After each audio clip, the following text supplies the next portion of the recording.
Back here in Cleveland, another hot one. It was 90 degrees yesterday at first pitch. It's 90 degrees right now, and it could get up to the mid-90s before the ball game's over this afternoon. Cleveland and Texas, couple of lefties.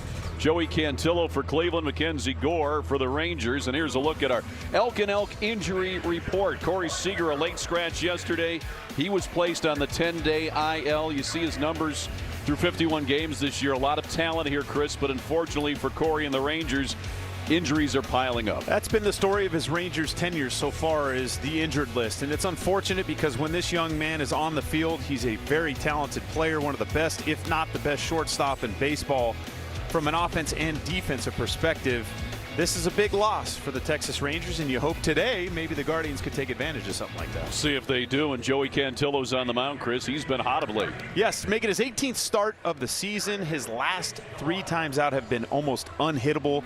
Just a cool 19-inning pitch, 12 hits, and just 3 runs given up. Oh yeah, by the way, while striking out 22 batters here. Joey's got the curveball working. He's going to have to utilize that today, but not fall in love with it. That's a key for him this afternoon. Yeah, 7-1 strikeout to walk ratio. We'll see how that plays against this lineup from the Rangers, with Justin Foscue in the leadoff spot today. Then Young, Duran, Berger, Higashioka, and Cawley getting another start. He'll be in center field today. Osuna's in left. Diaz is catching. Nicky Lopez, perhaps swinging the hottest Texas bat, is hitting ninth at shortstop. Well, defensively for the Guardians this afternoon, how about David Fry making his first start of this series out in left field? Khalil Watson in center today, and Chase DeLauder in his customary right field position. On the left side of the infield, Gabriel Arias and Brian Rocchio. Daniel Schneemann making the start at second base today. Reese Hoskins at first, and Austin Hedges doing the catching. And the umpires for today's game, Chris Siegel will be calling the balls and strikes. Laz Diaz is over at first base. The crew chief, Eric Bacchus, is at second base.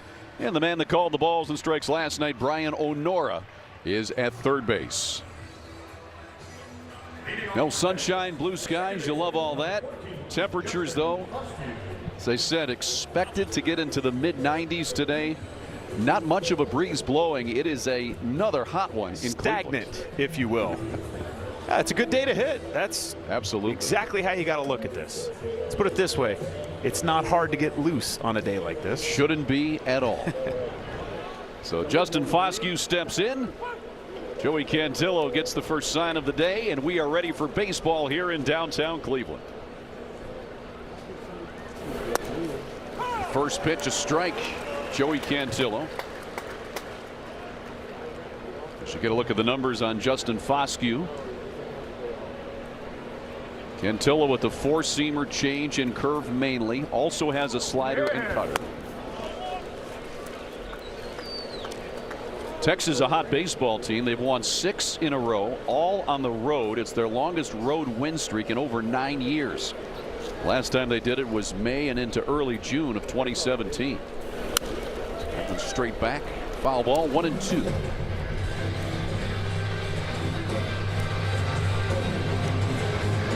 You can see the reason Foscue leading off there. Numbers versus left and right. Pretty stark difference between the two. So many teams now are built off that platoon type role. Guardians are no different in that regard. There's the 1-2 to Foscue. The ground. Tough play for Schneemann. He's got to hurry, but makes the play. And Foscue is retired to start the ball game. Batting second for the Rangers, third baseman number 6. Well, our Toyota keys to the game today for Joey Cantillo is to respect the curve. And what I mean by that, 114 of his last 267 pitches have been curveballs. He is absolutely going to have to utilize that pitch today. But like you heard Andre talk about in the open, he's going to have to start mixing in some other stuff. Teams are going to become aware of how much he's utilizing that breaking ball. It's just another opportunity for him to mix in that fastball where the velo is ticked up, continue to utilize that changeup, but the slider and cutter may play into this as well. Josh Young, who homered last night, is down 0-1 here. And you saw the stat just a moment ago, batting .297. That's third in the American League. I mean, this is where we're at now, Chris. Batting average wise has been a statistic that simply has not been given the importance it did a couple, 3 decades ago. I think part of the reason for that, truthfully, is until Major League Baseball starts monetizing batting average for players, there's really zero reason for them to continue to try to hit for average. If you're going to get paid to hit homers and doubles, you guys are going to try to do that. Yeah. It's just, that's the nature of the beast. Still great to see a guy like Young, who is similar to a guy who spelled his last name differently but pronounced the same, Michael Young, who was a very good hitter for average but also had some power. Yeah, he certainly did. And there are still a few of those guys left. You know, there's a few of them right there. Yordan Alvarez and Yandy Diaz, who's a former Indian in his own right. But there's a few former Indian Guardians on that list. 2-2 pitch is just inside. Hey, Big Hearn not only is a former guard, he got the most votes in the AL to be put right on the All-Star team. How about that? Yeah. I love it. I do too. I think it's awesome. Well, you can bat 334 I think he's a heck of a player, nowadays. number one. Yeah, that's saying a lot. That's almost like 360, 370 in the 80s. That's what I mean. And like what he's doing is, I think that run of the World Series obviously opened a lot of people's eyes. For sure. But I love that people are giving him love because it's not just a home run hitter. He's a great all-around player. Baseball player. Payoff pitch coming to Young. That curveball is up high. Looked like Cantillo lost the grip on that at the last moment. So Young is aboard with the first walk in 2 nights. No walks last night. That's right. Side. Yeah, third walk of the series. And again, that may be something that you see a little bit more of today with how hot it is. Trying to keep your hands dry as a pitcher can be very difficult. You may see Joey go to the rosin bag behind the plate there, as that's an awesome shot of a couple of them right there. But trying to keep your hand dry so you can get a feel is going to be very difficult this afternoon. Let me ask you this as a catcher. Patrick Bailey caught the last 2 games, the one in Houston and the one here, where all the curveballs were called. I know Austin Hedges watches every pitch probably more than anybody else. But how do you read it when you weren't the guy that caught him the last 2 times to kind of get him in that rhythm? I think you got to feel it out. You know, number one, just because his curveballs worked so well the last couple of starts out doesn't necessarily mean it will today. You certainly hope it does.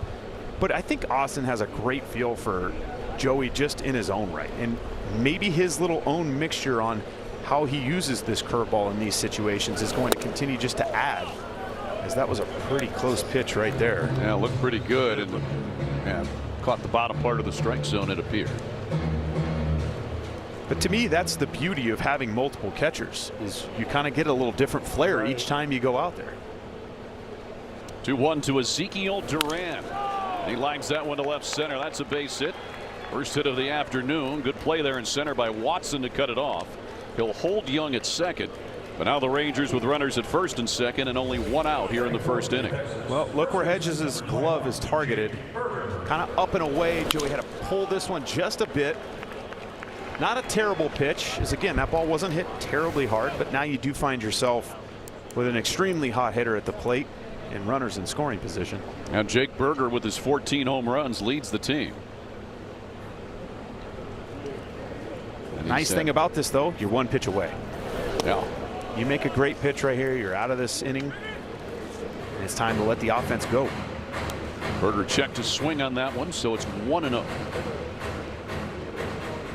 Cantillo trying to work out of a jam here in this first inning.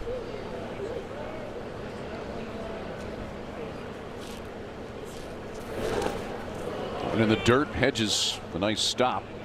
But now 2-0 from Joey Cantillo. He's going to the rosin bag. You know, we talked about the weather, and there's a lot of sweat today too, Chris. You know, for a pitcher, that's something that'll definitely play into the grip. 1,000%. You know, I mean, you just look at Joey's arms right now. There's sweat literally dripping off of them. It makes things very difficult. It's a foul ball, so make the count 2-1.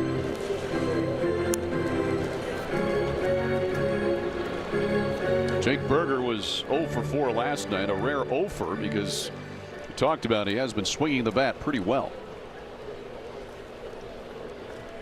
Again, Hedgie knows this. You're 1 pitch away right here. Yep. You execute something right here. It's a good pitch. It's a curveball that caught the outside corner. However, he didn't like it. Yep. See our first ABS challenge presented by T-Mobile today. Certainly looked like it got the corner. Let's see. It did. Love it. The pitch is a strike. Texas has 1 challenge remaining. Love when the other team burns a challenge in the first 4 batters of the game. So now they're down to 1. Be a lot less likely to use that one. Yeah, that certainly changes, you know, maybe the thought process behind that. That's got to be one of the most difficult parts about this, though, is you're not thinking about that when you're in the batter's box. Right. You just thought it was off the plate. You thought it was you off the plate. Pitch. I want a challenge. I need that count completely reversed in that regard. Here's the 2-2. Swing and a miss. First strikeout. Didn't know if he got a piece. He did not. So 2 outs here in the first inning and a big strikeout for Cantillo. Well, here it is. It's the curveball. Look at the top to bottom break. That thing started out at Jake Berger's head and ended up in the dirt. Good job by Hedgie there of stuffing that ball and not allowing anything worse than a swing and miss there. Again, now that's the second out. That's a big out. Yep. Throw the hammer down right here. You cannot let your guard up. Here's Higashioka. Swing and a miss. For his last 25 games, he's batting .337. So you see the overall batting average there. But it's been on the uptick of late. 2 on with 2 out now for Higashioka, the DH today. That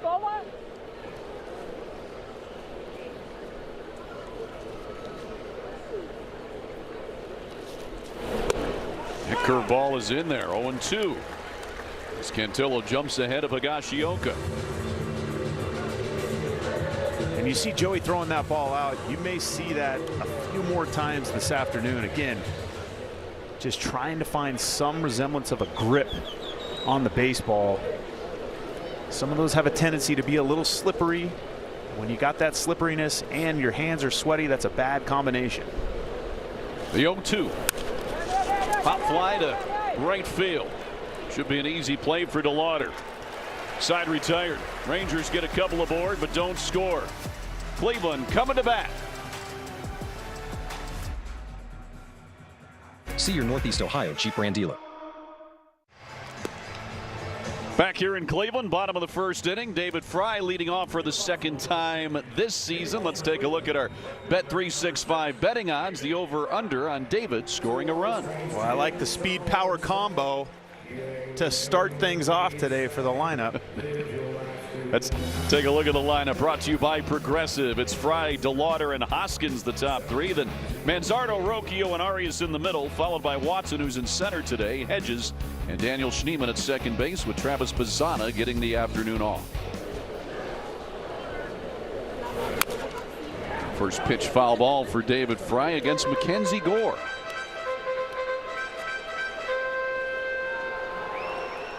Get a look at the numbers on Fry against lefties this year. He's batting only .171, actually hitting better against righties. .273 against right-handers.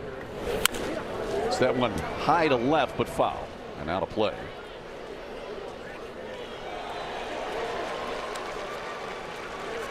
Well, Mackenzie Gore making his 18th start of the season. Nice trade acquisition from the Washington Nationals this offseason.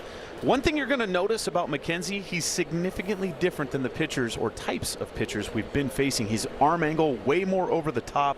You will see the slider, but the curveball is the big depth pitch. And that's a called strike 3 on a pitch that just nipped the black. It certainly did. Great pitch, good execution. This is a dot, to say the least.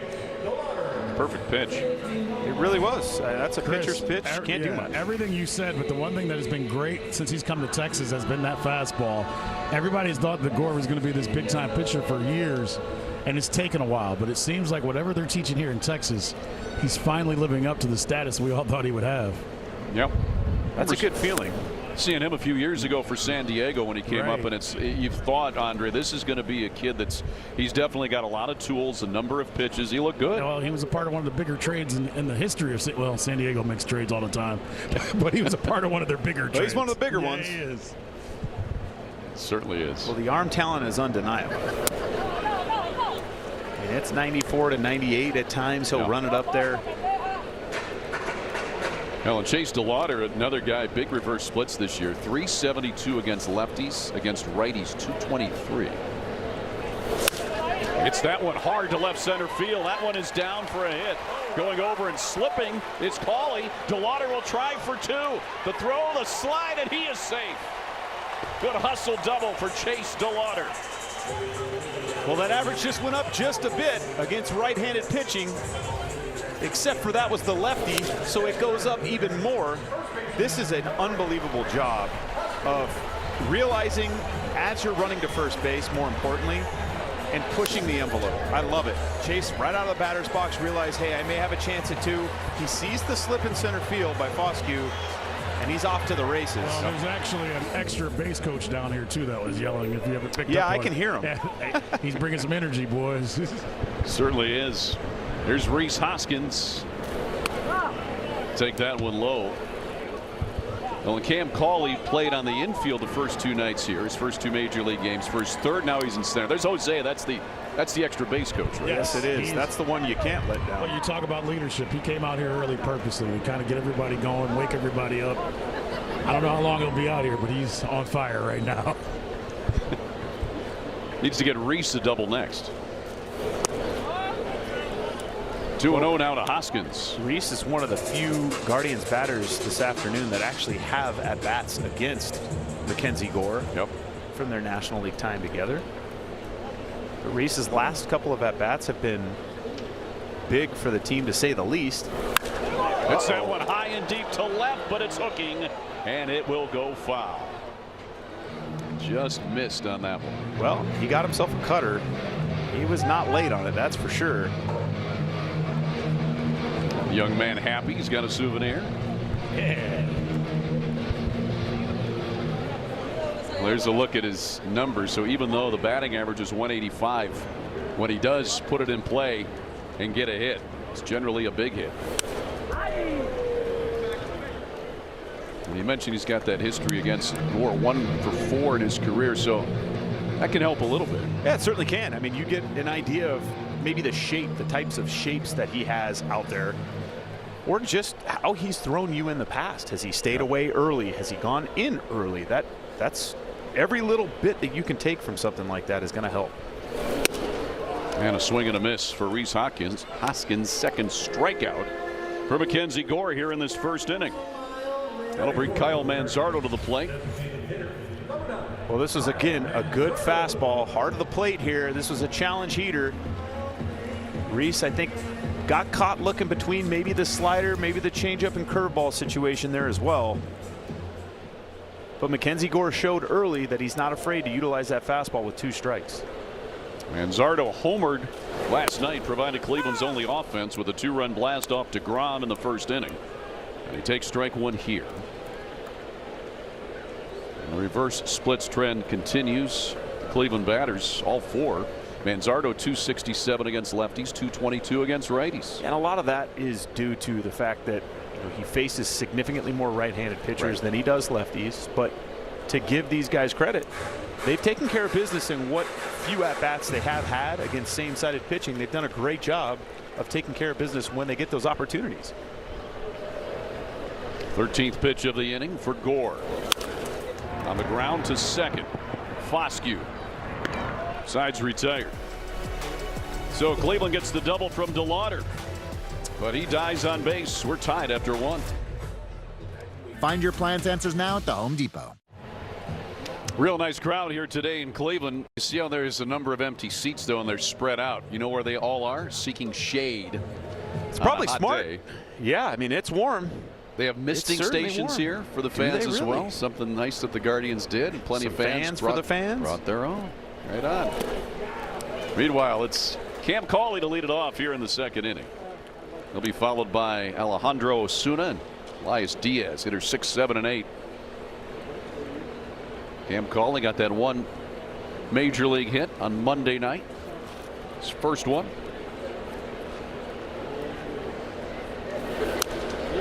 He's down on the count 0-2 here to Joey Cantillo. Well, it's been 2 really good curveballs right out of the chute to Cauley. And we've talked at length of how good Joey's curveball's been the last few times out. Kind of been a main weapon for him.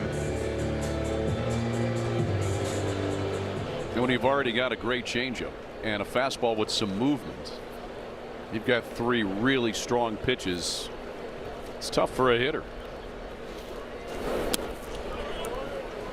Curve is away and low. He's also got the slider. You know, he'll use 8% of the time, the cutter 4% crisp, but having those 3++ pitches, that makes those two effective as well because you don't see them a lot. Now it's all about how you mix and match all of those extra pitches.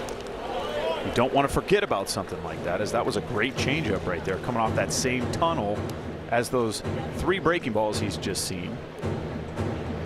But it's now finding ways. That's the fun intricacies of game calling, is now you're trying to find ways to mix in those other pitches so that you don't get in a pattern, and you still make sure that these guys know, hey, I've got 5 or 6 offerings here that you have to keep in the back of your head. 4-seamer a little bit low.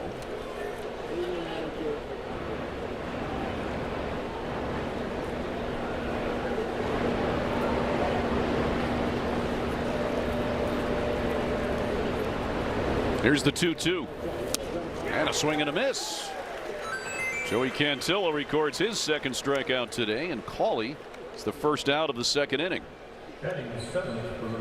StatCast 3D is powered by Google Cloud. How about Cantillo and his metrics on that curve? Well, you wonder why Cantillo's curveball has been so good.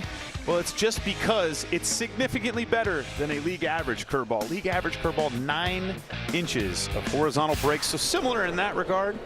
See Joey's 61 inches of vertical drop. The average for Major League Baseball is just 54, so 7 inches above it. You can see that bottom drops right out of that bad boy. Starts at your head, ends up at the bottom of the strike zone or the dirt. Good luck. Here's Osuna. He gets that one to left. David Fry with a beat on it and making a diving catch. Think it might have fooled him as he was hanging back a little bit, and then the ball was dying as it was slicing, and David Fry made a great late adjustment to haul it in. Well, route may not have been optimal in this situation, but I do believe the wind picked up just a bit, and to your point, Al, I think he may have gotten fooled just a hair on that, but did a great job of continuing to make up for it. And look at Hedgie. Hedgie loves it. That's a catcher on catcher. Hey, it doesn't right matter there. what it looks like as long as you catch the ball. Yeah, David Fry saying, I can catch behind the plate. Amen. Catch it out here, too.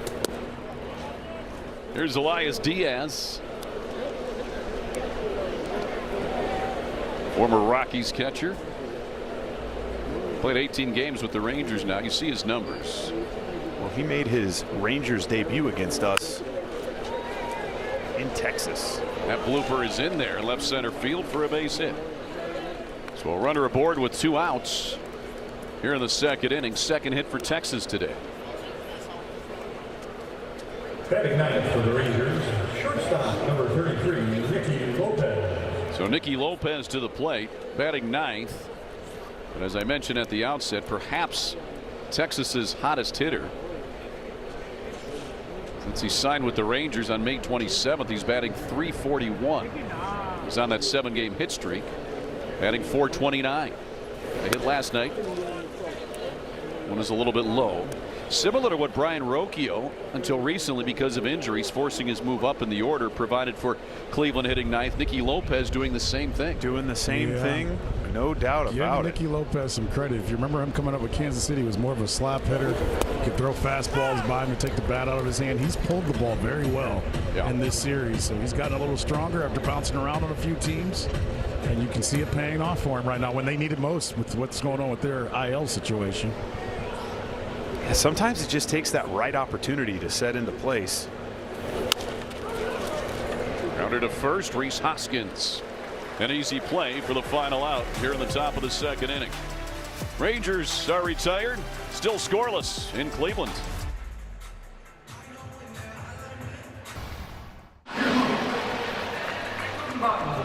Guardians baseball is brought to you by Progressive.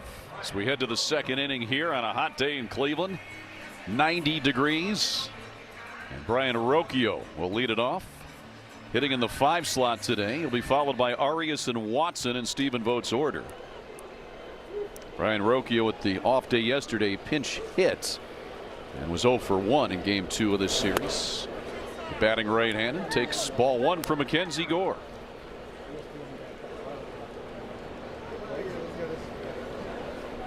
Rocchio batting .233 against left-handed pitching this year. Now 2-0 to the Guardian shortstop. Well, since the injuries to Ramirez and Martinez and DeLauder, who's back in the flow now, we've seen him in different spots in the order. Yeah, it's been nice to see that he's been malleable enough and willing to accept the assignment. And there's a ground ball base hit. Second of the day for Cleveland, and the leadoff man is aboard here in the second for the Guards. Well, this is a good swing on a low pitch. See McKenzie attacking with the fastball. But look at Brian Rocchio just throwing the hands at the baseball, not trying to do too much. Again, kind of leading back into what you were talking about. Somebody that's malleable enough to hit in the 9-hole, to hit in the 3-hole. Those are very valuable pieces on your team to have. Maybe thrust into that position due to necessity, but still, it's nice to see him taking those steps to accommodate. I like your use of the word malleable as well. I actually thought that was a really big word for me, especially this early in the afternoon. It's going to be our word of the day. Let's hope so. Let's see if I can continue to find ways to mix that in. Here's Arias. Swing and a miss there.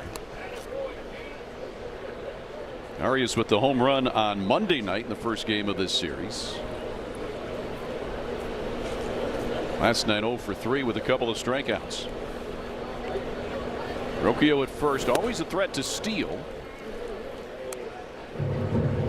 Rocchio this year 14 of 18 on stolen base attempts, and Arias down here 0-2. Sprine has got that sliding glove on. Left-handed pitcher, a little bit more difficult obviously to get a good lead and jump. There he goes. That pitch lined into right field, a base hit. Rocchio stopped for a moment to find it, then headed to third base. And Cleveland has something going here in the second inning with runners at the corners and nobody out. Well, we've talked about this time and time again. Out and away, tried to sneak the heater past Gabby Arias. He does a great job when he's going well. He's utilizing the opposite field. No different right there in that scenario. And with Rocchio on the move, that was an easy first to third, and now the Guardians are in some business here. Yeah, left a big hole on the right side and a great piece of hitting by Arias. And that's when you know he's going well, when he's going that other way with those line drives. Here's Khalil Watson. Take up high for a ball. Watson has hit safely in 7 of his last 8 games. Yesterday ended a 7-game hit streak. So for 4.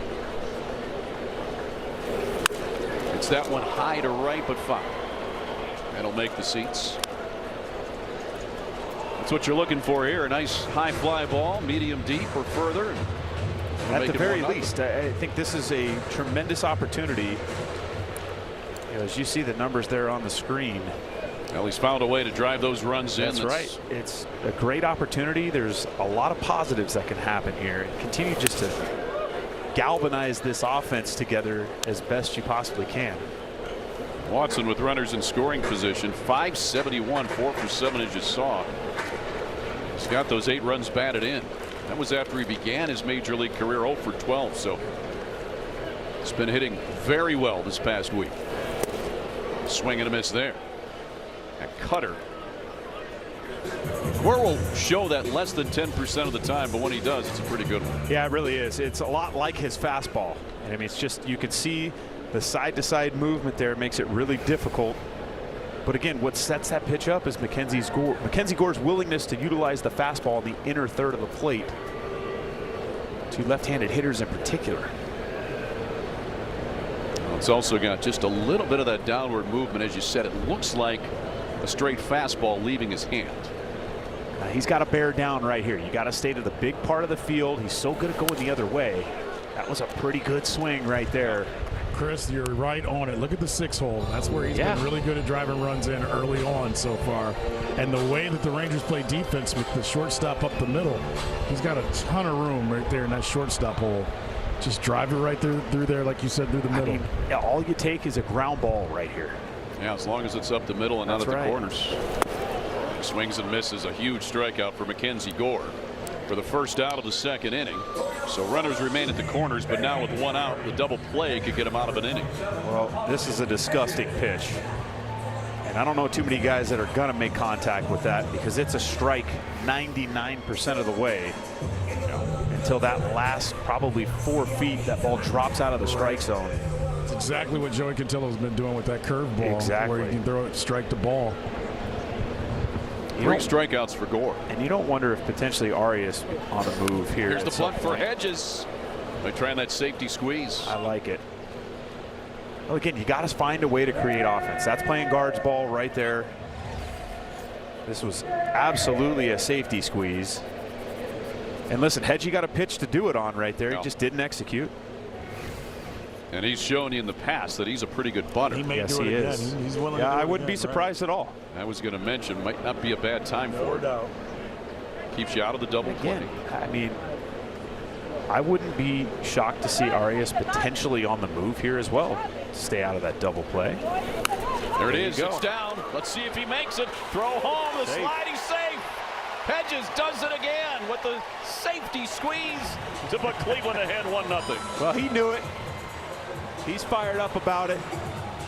That just goes to show you in those situations, Al, you don't have to execute a perfect bunt. That ball was bunted directly back to Mackenzie Gore, but you're going to make the pitcher field his position.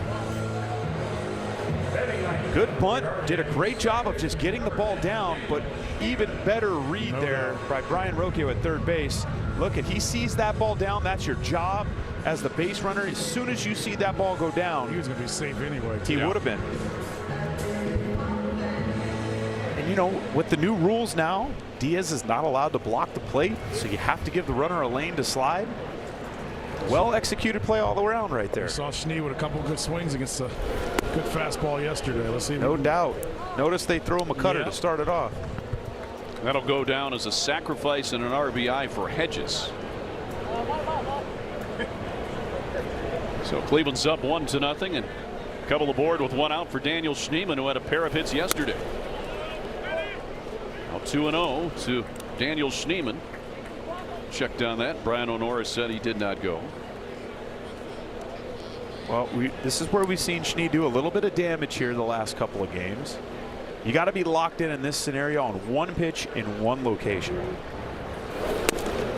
He's able to check his swing. 3-0. And that is a really good checkoff right there, because I guarantee you he was looking heat or middle in. And his ability to be able to not pull the trigger on that pitch kind of shows you where he's at right now and how he's seeing the baseball. The 3-0 inside for ball 4. So now the bases are loaded as Schneemann works the walk. First one for Cleveland today. First one since Monday for the Guards. Now a visit from the mound, Chris, as we go back to the top of the order in David Fry. Well, very dangerous hitter now at the plate.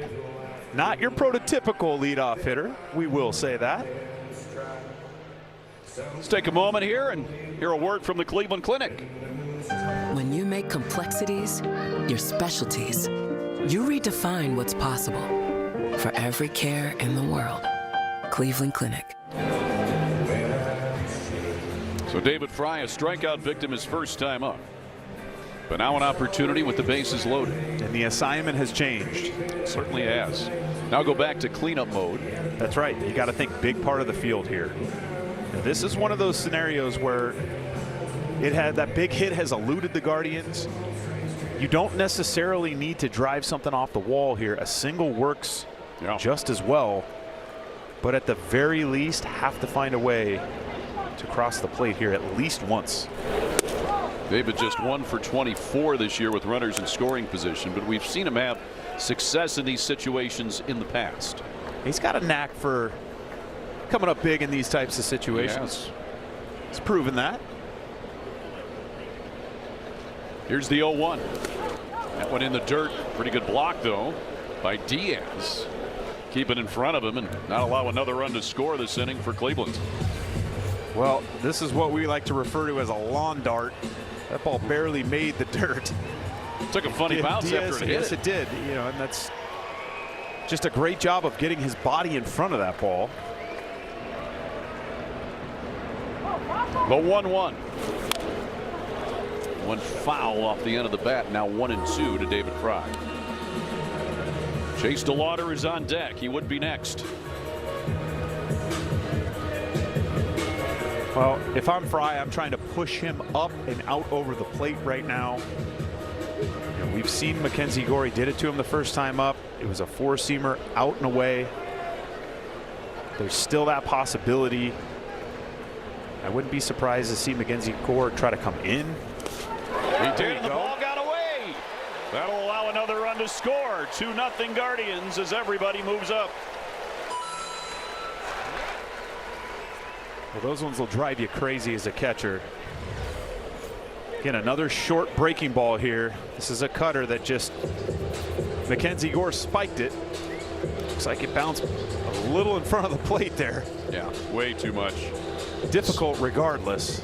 Skidded too, Chris. Yeah, those big top to bottom breaking balls have a tendency to bite when they hit the dirt.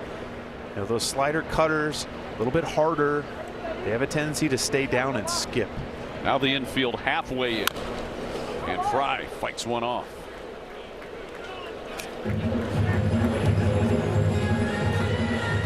So this is an interesting alignment because you're not back at normal depth. You're not fully in either. Well, it's You'd more like to based cut off the run down. It's based off the runner two at home plate. Knowing Sure. David Fry, again, not a knock on him, just not the fleetest of foot. So you have a little more room. But again, this to me is where you got to put the nail in the coffin. Fry to right field. Hit it pretty well. Back goes Duran, still going back to the wall. He leaps, he can't get it. It's gone. A 3-run homer for David Fry. And the Guardians with a big second inning.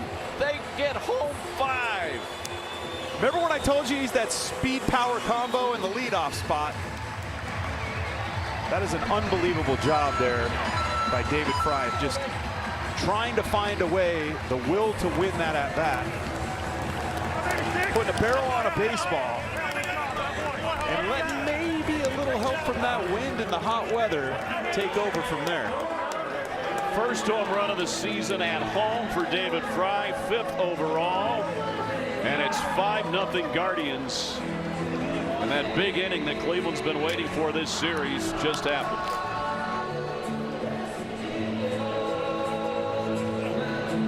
And here's Chase DeLauder. Doubled his first time up. 98.7 exit velo on that homer for Fry. Traveled 380 feet.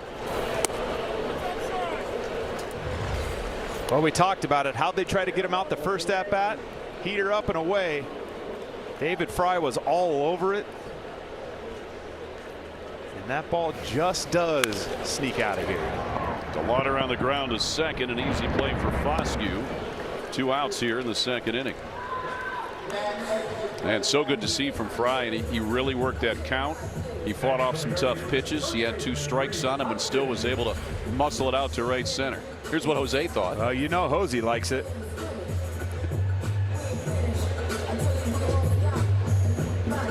Got to take it easy on those hands, though. No kidding. Oh, yeah, he's got nothing on. The stitches are out, and he's ready to go. He's good to go. But you know the one thing he told every hitter, and he's been telling them, jump on the first fastball. Right. And what did they hit this inning? Fastball. The fastball. Yep. And Jose has been all over it since they came off the field. Get a good fastball and hit it. Leave all his other stuff alone. So maybe he's a hitting coach too, Al. Hey, he can do everything, right? Yeah. Hoskins in the air to right, headed toward the seats and out of play. Well, obviously, you love the 3-run homer there. That's big. That's been a swing that's eluded this team for quite some time. But you brought up a great point. He continued to battle, scratch, claw, find a way to get the job done. At the very least, right there, if that ball doesn't leave the yard, you're scoring a run. You're moving the other runner up at least 90 feet, potentially more. Hoskins high in the air, coming back, and that one will also make the seats. So 1-2 to Reese, the 8th batter of the inning for Cleveland. And with as hot as it is, you know Mackenzie Gore has got to be. It's got to be not fun to be out there right now. Well, this next pitch, Andre, is going to be his 30th of the inning. Think about the catcher, man. Oh, you're right. You guys are always worried about the pitchers. Hey, man, the catcher going to be out there for 9 innings regardless. He's had to work, too, with some of those balls in the dirt. You know, and their bullpen has been taxed, to say the least. They only had 3 guys available last night. They only have a couple more today, rather. So getting Gore out of there as early as possible could be a good huge. 2-2 to Hoskins. Good take. Full count, yep. That's a really good take on a curveball that looked like a 4-seam fastball. Well, you know, for a Reese long way. has the lowest chase rate on the team. I mean, he just doesn't swing at a lot of pitches out of the zone. Veteran hitter. He knows his strike zone. Lines that one to left, but it's hooking foul. Some loud contact. You know, his numbers are, you got to look deep into his numbers. They're misleading. Yes, they're very thank misleading. you. That's the word. They are misleading because he gets extra base hits, as you guys have talked about, with doubles and home runs. When he does make contact, he walks, and he doesn't swing at balls. Yeah, they're swing and missing there, but there isn't everybody. Just out in front of that one, he seems like he's right on Gore, just a hair out in front. Gore's not fooling him to this point. This at bat. Well, you get professional at bats from Rhys Hoskins. You That's the certainly bottom do, and line. that's the reason you employ him. That's what you're looking for when you signed him. And then when he's not in there, he's making a difference on the bench. Talking to Cleo Watson. Yes, that was awesome the other night. Here's the 8th pitch of the at bat. Swing and a miss. So Gore gets his 4th strikeout, but Cleveland sends 8 to the plate here in the 2nd inning. And the big at bat, David Fry, a 3-run homer to right center, puts Cleveland ahead 5-0.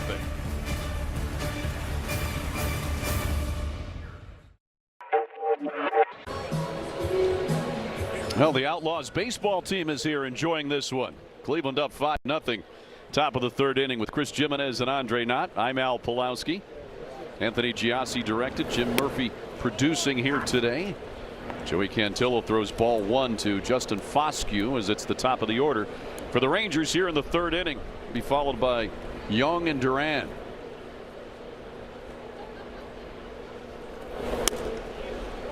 (2-0) now, and you know, it just doesn't seem like Cantillo has found that comfort zone on the mound. Grip, you know, landing spot a little bit. Not quite yet. There is still time to get himself into this baseball game, but you'd love to see him come out here and throw up a 0. You know, after your offense comes out and puts a 5 spot on the board. But sometimes, as we've seen in the past, a long break on a hot day. Right. It takes a minute to find your bearings out there again. 3-0 to the Rangers leadoff hitter. That one just off the plate for ball 4. Let's take a look at our Hyundai in the driver's seat.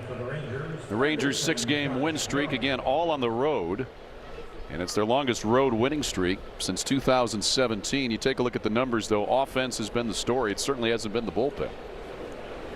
Well, you hope that winning streak comes to an end here today.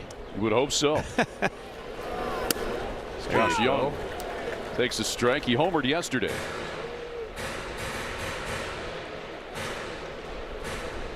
Like you mentioned earlier, he has been arguably their most consistent hitter throughout the season.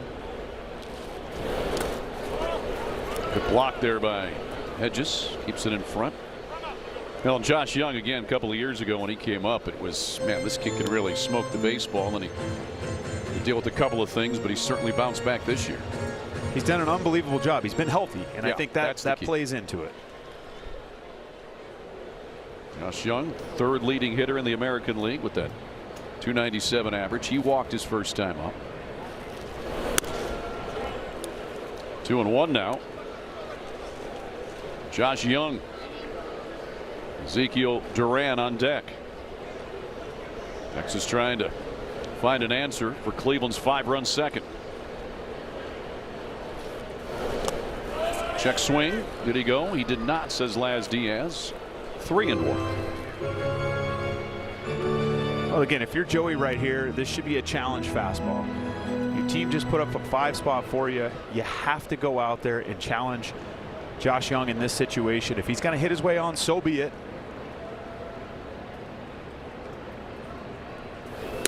There you go. One right there. Again, same situation right here. You have to continue to challenge these guys. You want to stay away from the big inning. Walks create, you know, big innings potentially.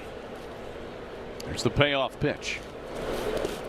And it's in the dirt for ball 4. So Cantillo walks first 2 batters here in the 3rd inning. Not ideal in the slightest. But again, with the type of stuff that Cantillo possesses, is Carl Willis is going to come out and have a quick chat with him. Let's get a message now from Bet365. Did you win? Let's just say the next round of omelets is on me, fellas. Bet $10, get $200 in bonus bets. You know, this is one of those situations where Carl's probably out there talking about, listen, I know we have the game plan, but the offense has bought us a little bit of room for error in this, right? So now we have to go about potentially changing that game plan. Trust your stuff. We don't want to shy away from the breaking balls and the changeups. But you've been awarded or afforded an opportunity to throw a few more fastballs in situations like this. This offense is on their heels right now. And, you know, continuing the same game plan, not having a feel for the breaking stuff early on in this game. Not that he won't get there. That's a good challenge fastball right there. Yep. Trying to shy away from potentially what could be a big inning. Duran taking all the way. So 0-1 with 2 aboard and nobody out here in the third. And he hits a line drive base hit to left. Duran is 2 for 2. They'll hold the runners. So now the base is loaded with nobody out. Well, I could live with that. Again, this is a breaking ball. This wasn't a terrible pitch. But you can see bottom of the strike zone, he hit his way on. To me, that's the key in that scenario. And again, Andre talked about this to open up the program. There may have to be a slight adjustment. That wasn't a terrible breaking ball. Duran was all over it. That was just a good piece of hitting by Duran. He's been swinging a hot bat. Meanwhile, Jake Berger takes ball 1. He struck out his first time up. One of 2 strikeouts today for Joey Cantillo. Now Texas with an opportunity for a big inning after Cleveland just put 5 on the board in the bottom of the second.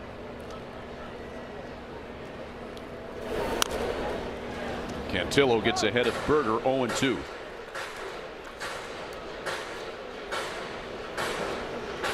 You see his career numbers with the bases loaded, one he's done this season. So he's had success. Uses timeout here. Wants to take a second. In these types of situations, you are where you are. Your bases loaded, nobody out. Okay, how do we go about damage control? Not that you can't get out of this with no runs given up, but in your mind, you almost have already said, okay, if I can hold this to 1 run, or heaven forbid 2 runs, how do I find a way to navigate through this and not let this inning spiral out of control? 1-2 now to Berger. Infield a double play depth. They would gladly trade 2 outs for a single run here. And a swing and a miss. Big strikeout for Joey Cantillo. And the Rangers with their first out of the 3rd inning. Well, this was a big strikeout for Joey. He went back to the breaking ball. That one is at the very bottom of the strike zone. You could see the amount of depth that pitch has. And that's a big first out. Now potentially 1 pitch away from getting yourself out of a big inning. Higashioka takes ball 1. Designated hitter. Flew out to right his first time up.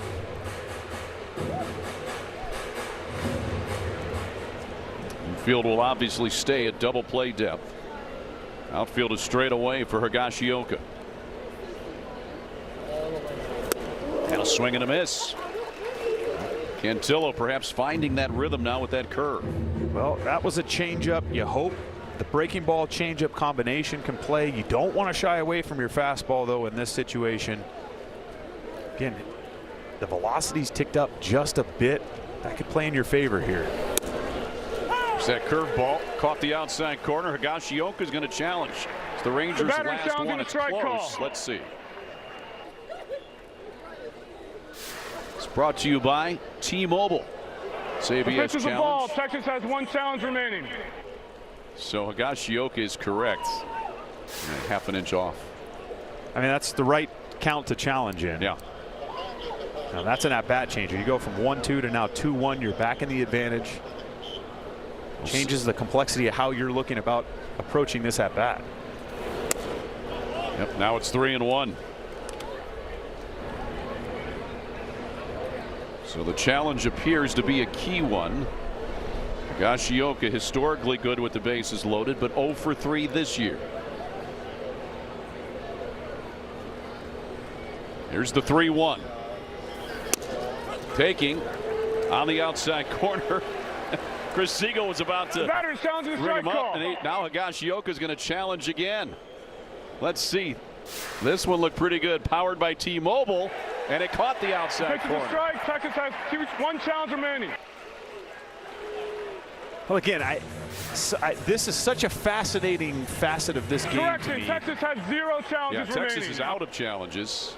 He was on it. Hedgie made him know. Hedgie let him know. Don't worry. Said, nah. So no more challenges for Texas, at least of the ABS variety. Well, you still got to execute a pitch right here. The payoff. It is high, the but catcher is challenging the ball call. Hedge is challenging. Brought to you by T-Mobile.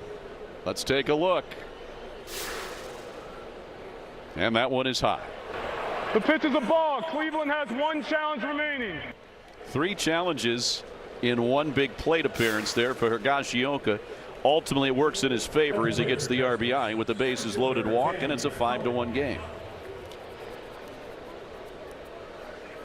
So the bases remain loaded for Cam Cauley.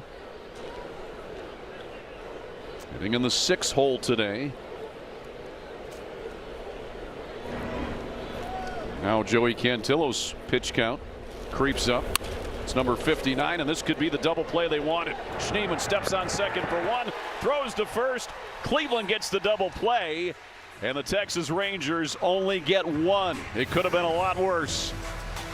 But this double play ball gets the Guards out of it. 3 innings complete in Cleveland. Guardians up 5-1. There are trucks, and then there are. I think it's what your team needs in that moment, and I definitely think we're happy it's July 1st. That was a tough month. We went through a lot. Seems like we did last year. You know, we've been talking a lot about where we were a year ago right now. We're in the middle of losing 10 in a row a year ago right now, and this team remembers that. This group remembers that, and we haven't lost 10 in a row. We're right where we want to be right now. So I think it's a new month, and we're ready to go. Well, Stephen Vogt with definitely the right attitude going into July. Cleveland's up 5-1 here in the bottom of the 3rd as Kyle Manzardo leads it off against Mackenzie Gore. It's the only batter not to get to the plate last inning when Cleveland sent 8. But Chris, as he talked about, Stephen Vogt did, you know, this time last year you're in the midst of a 10-game losing streak, so that was a team that bounced back. You're facing adversity here with the injuries. They already know they can bounce back. They did it last year. Why can't they do it again? I think too, you look at baseball players and being superstitious, or a little stitious, as Vody likes to say it a lot. I mean, that new month turns over and it can be a great thing, especially when your team's going through it. Like, hey guys, don't worry about it. That month is over now. Right. We're on to bigger and better things. He said if it was a good month, he would say, hey, it's June 32nd. But that's exactly right. That's exactly where I was going with that. Look at it. They went 10-15 in the month of June, and now they averaged They averaged 3.5 runs in June. In May, they were 18-11. They averaged 4.3 runs. So is it as easy to say you would score one more run? Yeah, and it is. Right back to where you need to be, right? Exactly.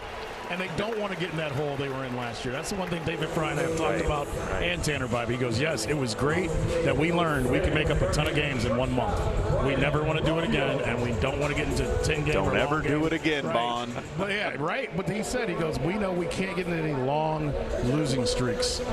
So the mindset is perfect. Hey, the month of June is over. It wasn't great, but you're still where you want to be. Manzardo gets that leadoff single into left center. So he's aboard. Brings Brian Rocchio to the plate. He singled and scored in the 2nd, and he started off that big 5-run rally. Roque having a good series. 3 for 7. Try to increase that. That day off seemed to help already. From yesterday. He's dealing with more than just playing every day. No doubt. He even said to me yesterday, knowing he had a day off, he said, I'm tired. Just from the phone calls back to Venezuela, trying to make sure family and friends are okay, and trying to be there for friends that aren't okay right now. So he's playing with a heavy burden upon him. He's got a 1-1 count here. That Went on the outside corner for a strike. We talked about this though the other day though. I think these injuries, and it's something you can take positive away from it, is a guy like Brian Rocchio is stepping up and being more mature and understanding that it's not just about him. He's here to help this whole team when they don't have those other three guys in the lineup. Fouls that one off to the right side. We'll do it again. Well, Roque's maturity level with the last 2 years has been extremely impressive. How he took the demotion last 100%. year, going down, working on everything they asked him to, coming back up, being one of the best players this team had. Played a new position last year. Playing a new position. To now, you know, the start that he's gotten off to this year, he's having an unbelievable year. You know, and I still go back to when he was 18 years old. Almost a good juggling catch by a fan. Still got a round of applause. He's got a mark on his chest. Go ahead. But when I saw Rocchio in spring training at 18 years old and they let him play with the big league club for a few games, he fit right in. And that's a huge compliment for an 18-year-old kid to be on a major league field, even in spring training, and fit in. As he fouls another one off. In a new country for the first time. I remember he had a triple on our first game that we did in spring training when he was 18. Yep. And I remember thinking, all right, this isn't too big for this kid. And that's what you look for, right? I mean, you know an 18-year-old's not going to come out there unless he's Bryce Harper and hit 4 home runs in a spring training game, right? Even Bryce Harper didn't do that. But a kid like Brian Rocchio, 18 years old, a shortstop, can he fit in? And the answer was yes, and you knew he was going to be a big leaguer someday. Swings and miss there, and a bat toss as well. Another strikeout for Mackenzie Gore. That's his 5th today. Well, we talked about having a grip with the pitchers. Same thing works for the bat as well. We needed Bat Boy Freddie out here to catch that. Freddie, where you at, buddy? Well, we need you. That's what the net's for.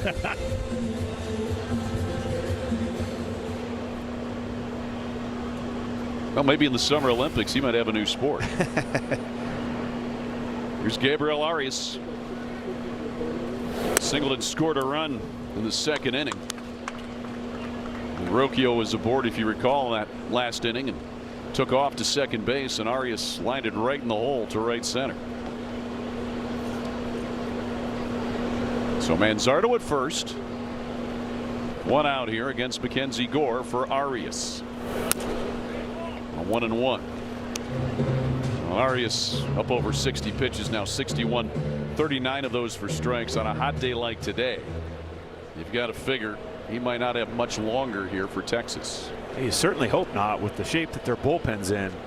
That'd be doing a big favor to us. He's ahead in the count here, 1-2 to Arias.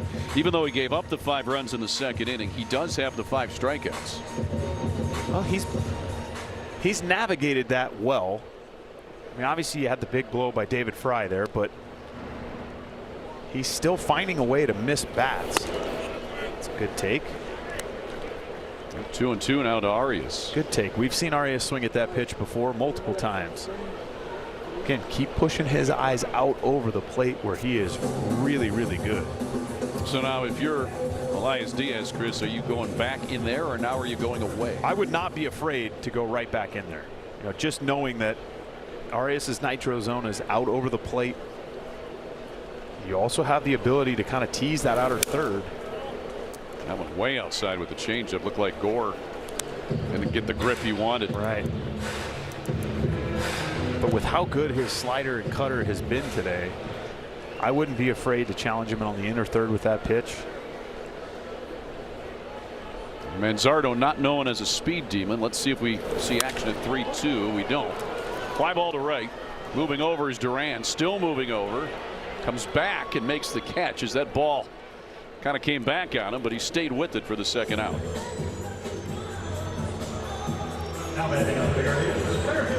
Well, the Guards will face the White Sox Friday, and fans can enjoy Sugardale Dollar Dogs, $2 Miller Lite pregame, and fireworks presented by Wayside Furniture. Plus, 10,000 fans will receive a t-shirt thanks to Phantom Fireworks. Get your tickets today at CLEGuardians.com. By the way, one of our old friends, one of your old battery mates, Justin Masterson, expected to join us in an inning or so. I just hope he brought cookies. I told him that earlier. His wife, Meryl, makes really good cookies. I don't want to say the greatest ever because we know others that make great ones, but hers are certainly up there in the running. They're in the top 3 at for least. Sure. They are fantastic. This makes a good gluten-free cookie as well. There for you. It's perfect. She did some years ago. I was like, man, this is good, Justin. 2-0 to Khalil Watson. Struck out his last time up. I'm pretty deep in the count, though, and appears to be on the way to doing that again. Working Mackenzie Gore. Lines that one to right center field. Duran going back. He won't get it. This one is off the wall. Manzardo into third base. They'll hold him there. It's a double for Khalil Watson. Well, this may be one of the cases where that fence took an RBI away from Khalil Watson. This ball was absolutely smoked. He got an advantage count. Fastball down. Did a great job of staying behind that baseball. Just a nice, clean, smooth swing. Yep. And this was a 2-iron. But look where it hits. It hits off the soft part of that door coming in and out of the bullpen. Yeah, a fortuitous bounce for Texas. No doubt. And you almost thought maybe he hit that ball too hard. Here's Austin Hedges. Checks his swing. They'll check with Laz Diaz. He did not go.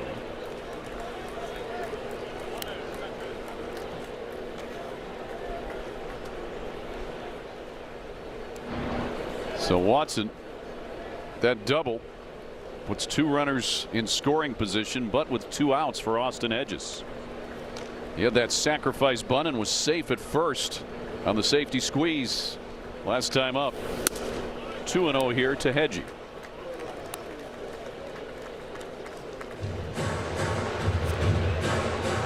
Well, how about this? The percentage of hits from the bottom third of the order. Cleveland second in baseball. We talked about Rocchio being in that 9-hole most of the year and how effective he's been.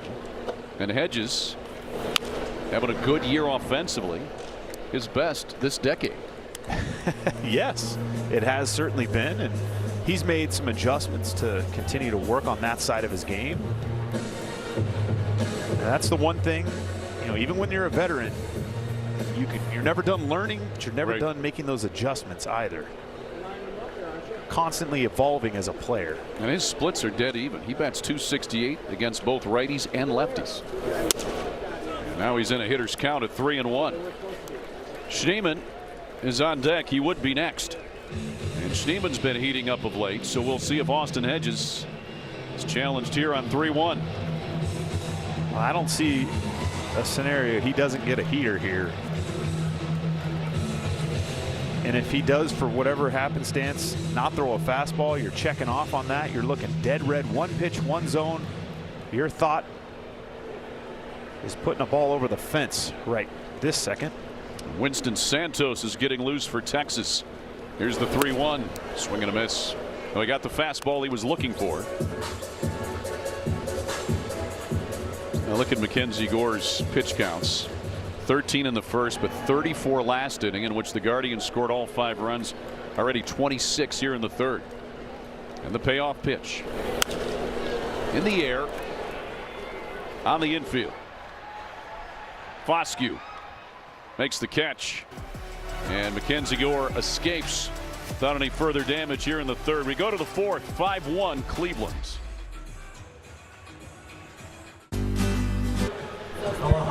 5-1 Cleveland here in the top of the fourth inning on a hot day. Temperature now at 91 degrees downtown. Fans enjoying it though, and we are joined now in the booth by Justin Masterson. My friend, good to see you again. Oh, great to see you. My doppelganger. Chris, you're so much better looking than I am. I would agree, but that's why I'm the doppelganger, right? Because they're less better looking. You guys made quite a battery back 2011, 2012-ish, right? 2009, 10? Somewhere you guys in there. worked 10, yeah, together. 10. Because Chris was back and 9. forth about 3 times in Cleveland, so they kind of all blend together. Yeah, but but they can't get rid of me, unfortunately. I mean, why would they want to? With that sexy head of With yours? this head, I couldn't agree more. No chance. Cam Cauley leads it off for Texas here in the fourth inning, and he lines that one to center. Here comes Watson, and he makes the running catch. That's beautiful. One out here in the top of the fourth inning. All right, Justin, so what have you been up to since the playing days have been over? Oh, coaching high school baseball. Okay. Been doing that. Just finished my 8th year. Just hanging out with my family. Been working on a documentary, Really? maybe a book. Yeah, just little things. that may not turn into anything. That's not really little. Yeah, no, it's just 3 years in the making that maybe will come out soon. We'll see. Some of the best things Shameless take time. plug for you right there. Please, the floor is yours, bud. No. I'm not trying to steal anything. We're here for Guardians game. That's right. So just good pitch yesterday, by the way. Oh, thank you. I was all over Laporta. You came out with some steam behind it, which I fully anticipated. Yes. Well, my son's here, so I had to make sure that had to show himself. Osuna pops that one in the air. Hoskins shading his eyes, struggling with it, but able to find it. Good job by Hoskins to ward off the sun for the second out. Yeah, you guys are great in here. What, the other guys didn't want to come? They knew Matt and I were coming. They're like, we're out of here. Right. Especially when I they think heard you that's were exactly coming. They what said, it you know was. what, we'll let Al and Chris deal with Masters. I do the same thing. Justin, now you know how I feel. We have him up, sitting in man. the sun down. Yeah, That's right. They said that only bald guys can show up and Al. That's perfect. Al makes us all look bad. I need some blonde hair. Well, you guys got the facial hair. I just put it on my head. That's all. That's the only Hey. difference. That's true. It's a very subtle difference. Yeah, no kidding. Are you enjoying coaching? Oh, I love it. Good. I love it. I mean, I love coaching, high school guys. We're at the varsity level, and we have a, high level, varsity conference and team that we have going on, and the coaching staff is awesome. Like That's we awesome. have like 7 guys, 6 or 7 guys, just in case, kids are already over that. But just a good time. We love working together. We love seeing the kids do well and just trying to push through that. So it's I love it. I really enjoy coaching. Sounds like it. That's fantastic. Yeah, it's such a great time. I mean, it's like Al up here coaching you up. That is the truth. Do the best I He can. makes everyone greater. He says his back hurts every day from carrying me, and I get it. I try not to I'm shake him working off. to get better. Like you would do, and I didn't blame you. I try not to shake him off too much when he gives me whatever he wants to go with. Right, you don't hurt their feelings. No, I would never do that. Ooh, coming up inside. That's right. 2-2 here to Lopez. It's good to let him know every now and again, right? Yeah, you got to let him know. Cantillo, man, he's been pitching pretty good too. He certainly has. I mean, today is good, and he's doing some great things. And he caught my first pitch yesterday. He did? Yeah. Yep. So I mean, he just went high. He's from You Hawaii. two are two large individuals too. Man, he's He's a got good more size. hair than us, but He does. oh, he he figured why not? Well, he hits Lopez, and he's aboard with 2 outs here in the 4th inning. The only difficult thing is that when you hit a guy with an off-speed pitch in your head, you're just going like, I wish I would have hit him with a fastball. You don't Make want it count, right? His Yeah, you triceps not going to feel great. You don't right want to now. hurt anybody by any means, and I know we've gone away from like hitting people, but I used to love that back in the day. Not on purpose always, but I just hit a lot of never people. admit that. No, I mean there's a couple. I got fined quite a few times, so they thought I did, even if I didn't. It just got away from him. Hey, it's a Of course. part of the game, honestly. And I agree with you. I think we've gotten a little softer in that regard. The game has a tendency to want to police itself, or players will police themselves in that regard. And I'm not saying it's right or wrong. I just think it's been a little change. I mean, when you do it in the right context, 1000%. things work out. I remember there's one time Michael Brantley, he was up to bat. Somebody threw some up and in for 3 balls, and then they actually hit him instead of walking him on ball 4. And I looked at Michael and I said, "Hey, man, I didn't like that." And Michael looked at me and said, "Hey, Masty, I didn't like that either." That's all he had to say. I said, "I got you. I got you." And so it was enjoyable. But some people, they don't like hitting guys because you put them on base. Well, I mean, I get that aspect of it too, but let's just turn a double play. There you go. Or get a little pick off. Who knows?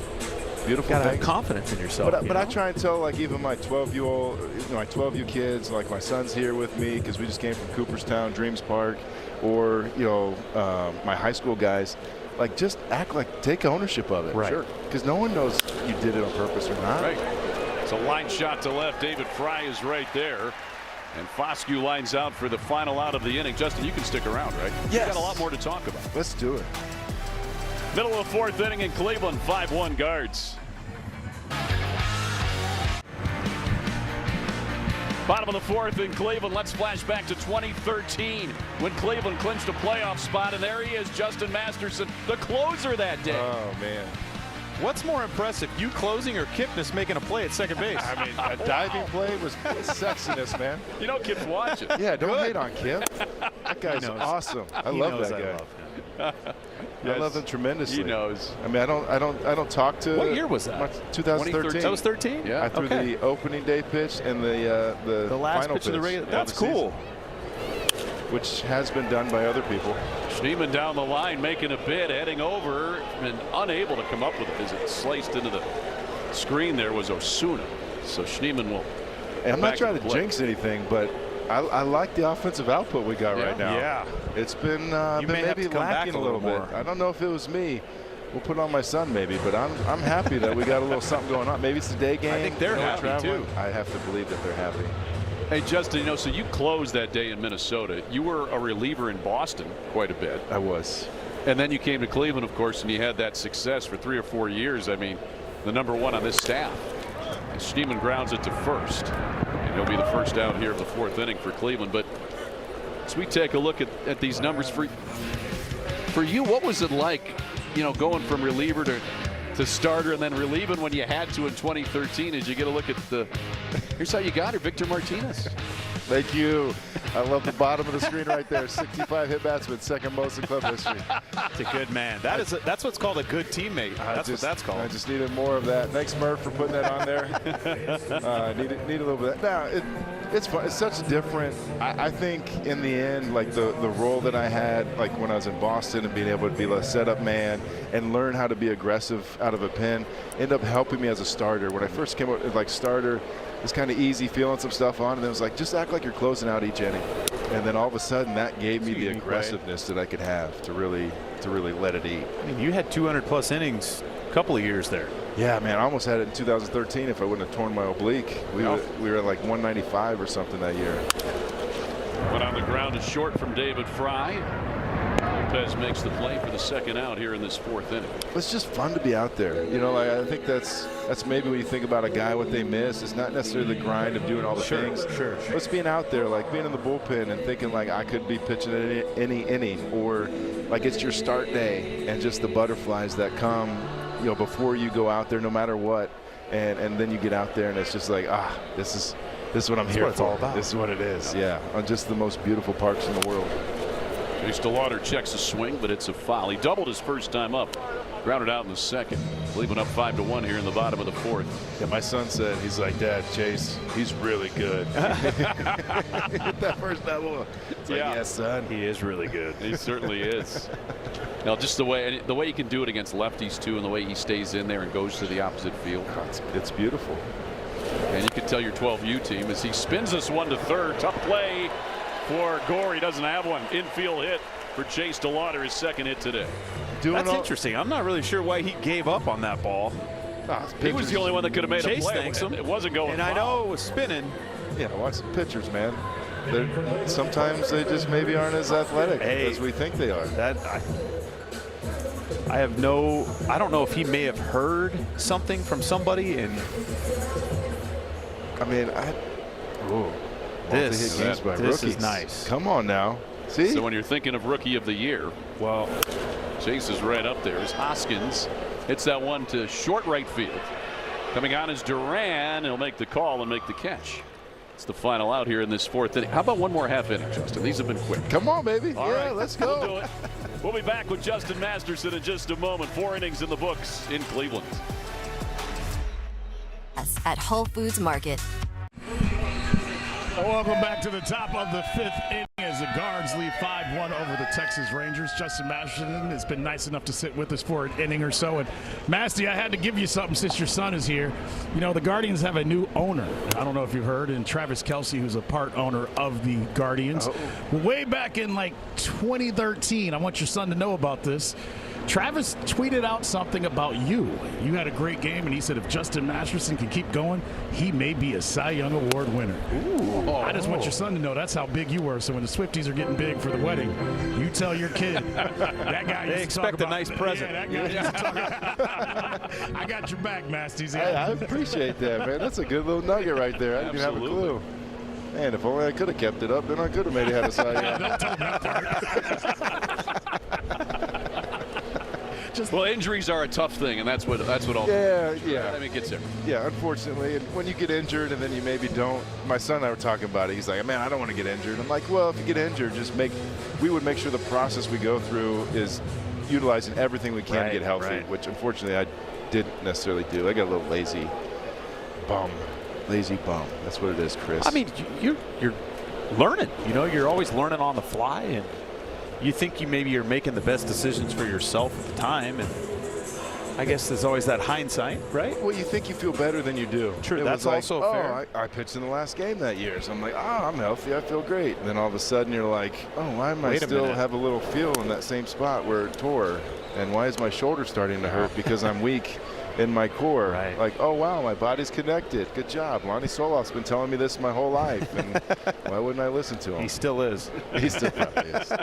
Probably still texts you and tells you, ask if you're doing your exercises and calisthenics. Josh Young is a strikeout victim. That's number 4 for Joey Cantillo. 1 out here in the 5th. Let's go, Joey. Sorry. He's looking good. No, I was just going to bring up, you bring the unique perspective for all these kids that you're coaching now, because you've gone through it. You've made some maybe of those mistakes that you hope you can pass along that information to others so they don't maybe make the same mistakes next time around. Yeah, I mean, I think that's what we're doing in baseball. That's what we're trying to do in life. You know, Al with his 15-year-olds trying to, impart that same type of wisdom we've learned over it. Now, the hard part is sometimes their bodies can't do it yet, or they don't have the self-awareness to do those things that we want them to do. I mean, even out here sometimes these young guys, even older guys, are still learning a little bit about more of who they are. Well, they feel too good, too, especially the young kids. I mean, as a teenager, think back. You could go out there. I mean, when you were a kid, you could literally throw every day. Bulletproof. You're never. You wouldn't think about things like injuries and arm care. It just wasn't even a thought. Yeah. No, it wasn't a thought. This one to right field. DeLauder going over. Makes the catch. Just doing it, baby. How about Chase DeLauder? What would have been a fair ball, robbing Ezekiel Duran. Rookie of the year. He's making a case for it. This was a heat seeker. Give Chase credit for not only concentrating on the baseball, but you can see where foul territory there, the type of turf changes. You get into the cork aspect of it, and not only that, he just ran into the fence 2 weeks ago and had an issue with a rib. Oh, that's why he was. That's the reason. Okay. That's the reason. Jake Berger on the ground. You got to get over. Hoskins to Cantillo. 3 up. Let's go. 3 down for Cleveland. It's like a Justin Masterson inning right there. Right. Come on now. All right, my friend. Hey, thanks for stopping by. Always good to see you. Oh, this is a great time. Thank you, dude. You guys. Always. There he is, Justin Masterson. Always great to see him. We're back in just a few moments.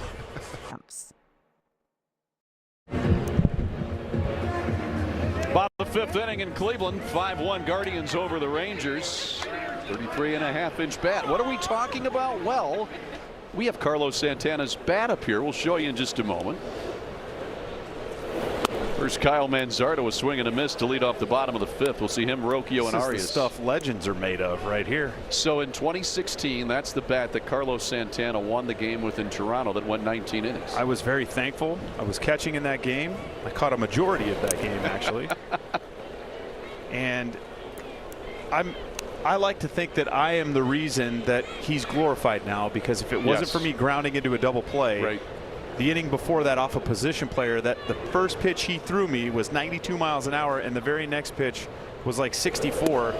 Come to find out, that particular pitch, he blew out trying to be a pitcher and ultimately ended up having Tommy John. Ryan Goins, and never really was the same after that. So that's just a note to all you kids out there that, maybe you're in situations like this and you're not a pitcher. Team player. You know what? If I can ground into a double play. Well, I knew he was going to hit a homer, so why not? I wanted to be a good teammate. Right.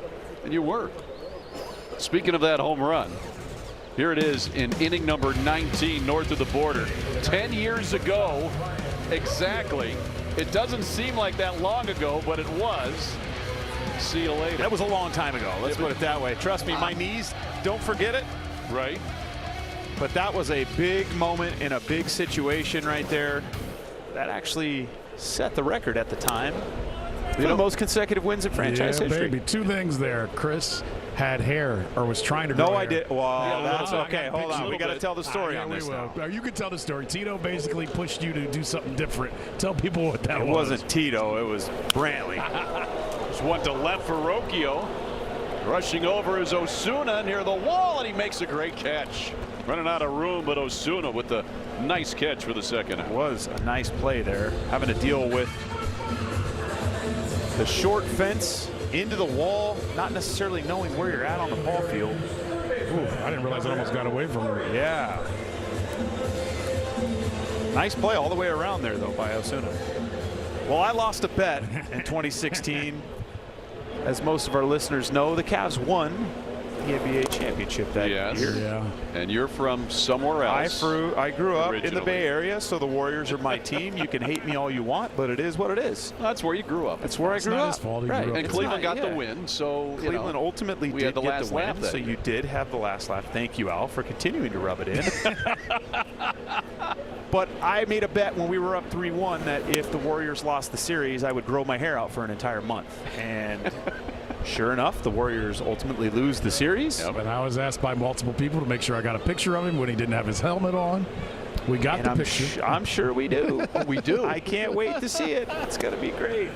But also, I can't believe you're holding a Carlos Santana bat. Your The hands batter are is sticky challenging right the now. strike No, call. they are. Yeah. Trust me. We both picked it. We have Okay. blue all over our Yeah. hands. By the way, this ABS challenge powered by T-Mobile. The pitch is a strike. Cleveland was is a out of strike. challenges. Santana put pine tar from, I mean, almost from the top to the bottom Well, this of is the a bat. 31.5-ounce bat, but it's probably closer to 34 with the amount of pine tar that's on this thing. Remember when George Brett, had that pine tar game back in the 80s in New York? Carlos Santana would have been guilty of the same thing. But George Brett, after that, they decided pine tar doesn't make a difference. That's true. If it's too high. All right, we've got to go to break. Sixth inning next.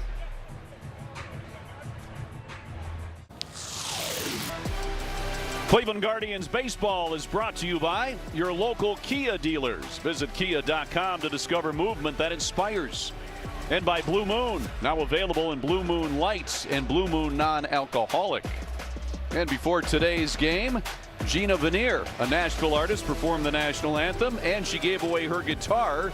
It's the 7th team that she has done that for. She sounded great, too. Certainly did. I wonder where that guitar went. Well, I wonder if they can play it as well as she did. That's the question. Is it the guitar or is it the artist? Not. No, that's probably the artist. That's the artist. Yeah, she was very good. Here's Kyle Higashioka to lead it off here in the 6th inning. He's 0 for 1 with the walk back in the 3rd inning. Joey Cantillo at 83 pitches. At the moment, the Cleveland bullpen is quiet. Texas has had Winston Santos up a couple different times. But after that 3rd inning, when it was 5-1, you wondered how much longer these starters were going to be able to stay in with the heat today, and the pitch counts creeping up, and now both Cantillo and Gore have settled in a little bit. Yeah, they have. And Joey's been afforded a little bit more time in the dugout in the cool. Yep. So not a big deal really for him.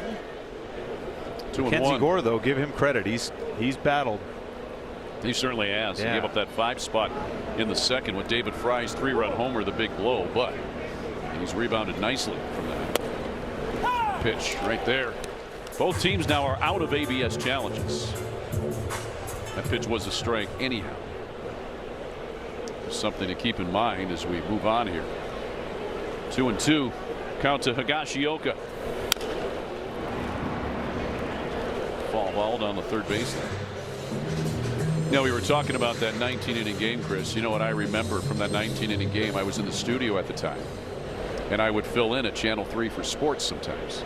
And it's like, well, the game's at 1 o'clock. It's an afternoon game. Yeah, I'll be there by 6 o'clock sports. Heck, I'll probably be there by 5 o'clock. But last minute, no problem. That game didn't end till approximately 7:30. Oh, so, I'm very well aware of that. I had to miss my sports engagement, and the news anchor had to do it that evening. Well, I'm sorry I made you lose a little bit of work. Well, if you could have hit a home run earlier, that would have made the difference. Certainly. Then my bat would have been in the Hall of Fame. It would have been. That one's out of play, 2-2 to Gashioka. But that time when you played with that group, that was quite a special. It was, but really we missed was. dinner that day. Does that matter to you? We didn't get to eat. That's true. It does. I mean, Andre's right. It was a big day in Canada that day. That was Canada Day. We all missed a lot of engagements that day. Yes, and that was a day where it was hard to get a good dinner, Al. I bet. Well, those are the days that you're like, all right, we got a day game. Right. We're going to go out and That get turned something into nice a night to game. eat. Yeah. Number one rule, don't make plans in baseball. Amen. Amen. You know better. And that was still before the time of placing the runner at second base, which made it harder to score. I mean, since then, honestly, I think it'd be quicker. darn near impossible to play 19 innings in today's day. You would run out of pitchers too, probably. The way pitchers are used Well, because of that. you now. exactly. Now you couldn't even throw a position player because Right. they're not. You wouldn't be down or up by enough runs. Unless you ran out of pitchers. Well, that's something that you would have to, I think, kind of plan for. Well, Trevor Bauer had to come in, who was supposed to start the next day, and he threw 5 innings. I think he threw 7. Was it 7 7? innings? Yeah. 7 innings. So then Zach McAllister had to start the next He did. day. Yes. Piece it together. Z-Mac had to start. One just missing with the changeup. Like I said, we won't necessarily talk about that next day. We accomplished the goal. You did. The task at hand. Batting for the Rangers. Gashioka leads off the 6th with a walk. Joey Cantillo now in 93 pitches, and some action in the pen as Colin Holderman has gotten up for Cleveland. And Austin Hedges will have a conversation with Joey Cantillo. That's a tough walk too for Cantillo because he had to extend himself a little bit. Yeah, he did. All right, let's pause for a moment. Here's a message from Wayside Furniture. Celebrate America's 250 years at Wayside Furniture with special savings on Made in America brands. Ask about cash discounts, special financing, and free delivery. Wayside Furniture, keeping it local since 1937. And that'll be it for Joey Cantillo today. So he'll head off. Colin Holderman will be coming in. We'll tell you about him as the call to the bullpen brought to you by the Cleveland Clinic has been made, and we will be back right after this. It's Miller time.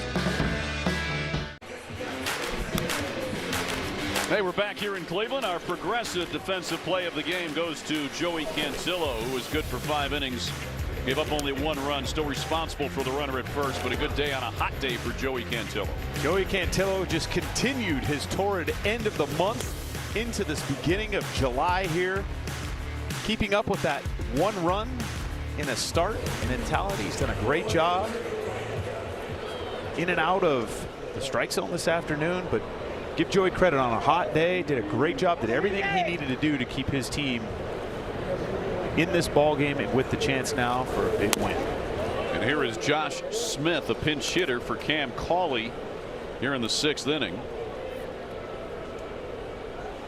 Cauley was 0 for 2 today. Josh Smith, his numbers. Smith just recalled. And he's got a base hit to left. That one headed toward the corner. Fry will cut it off before it gets there and holds Smith to a single. And now Texas has 2 on with nobody out here in this 6th inning. Batting for the Rangers, left fielder Alejandro. Well, he's been waiting for this opportunity. Down and away with a sinker. You can see he just allowed the ball to travel. And they tell you to hit them where they ain't. Well, that was the prime example of that. Holderman will use that sinker a majority of the time, 51%. There's a great pitch. That's the sinker.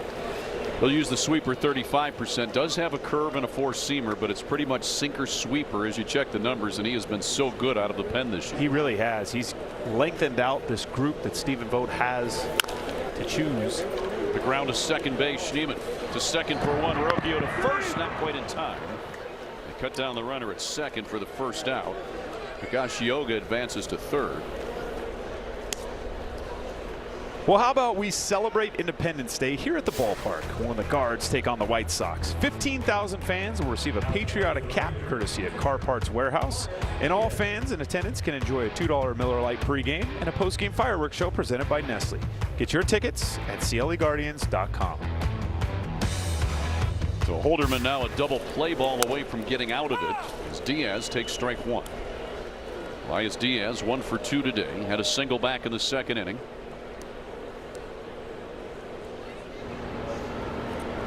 Guardians at double play depth, hoping for that ground ball. one inside. Hedges paused. That looked pretty good. That caught the bottom of the zone. Should have been called a strike, but instead it's 1-1.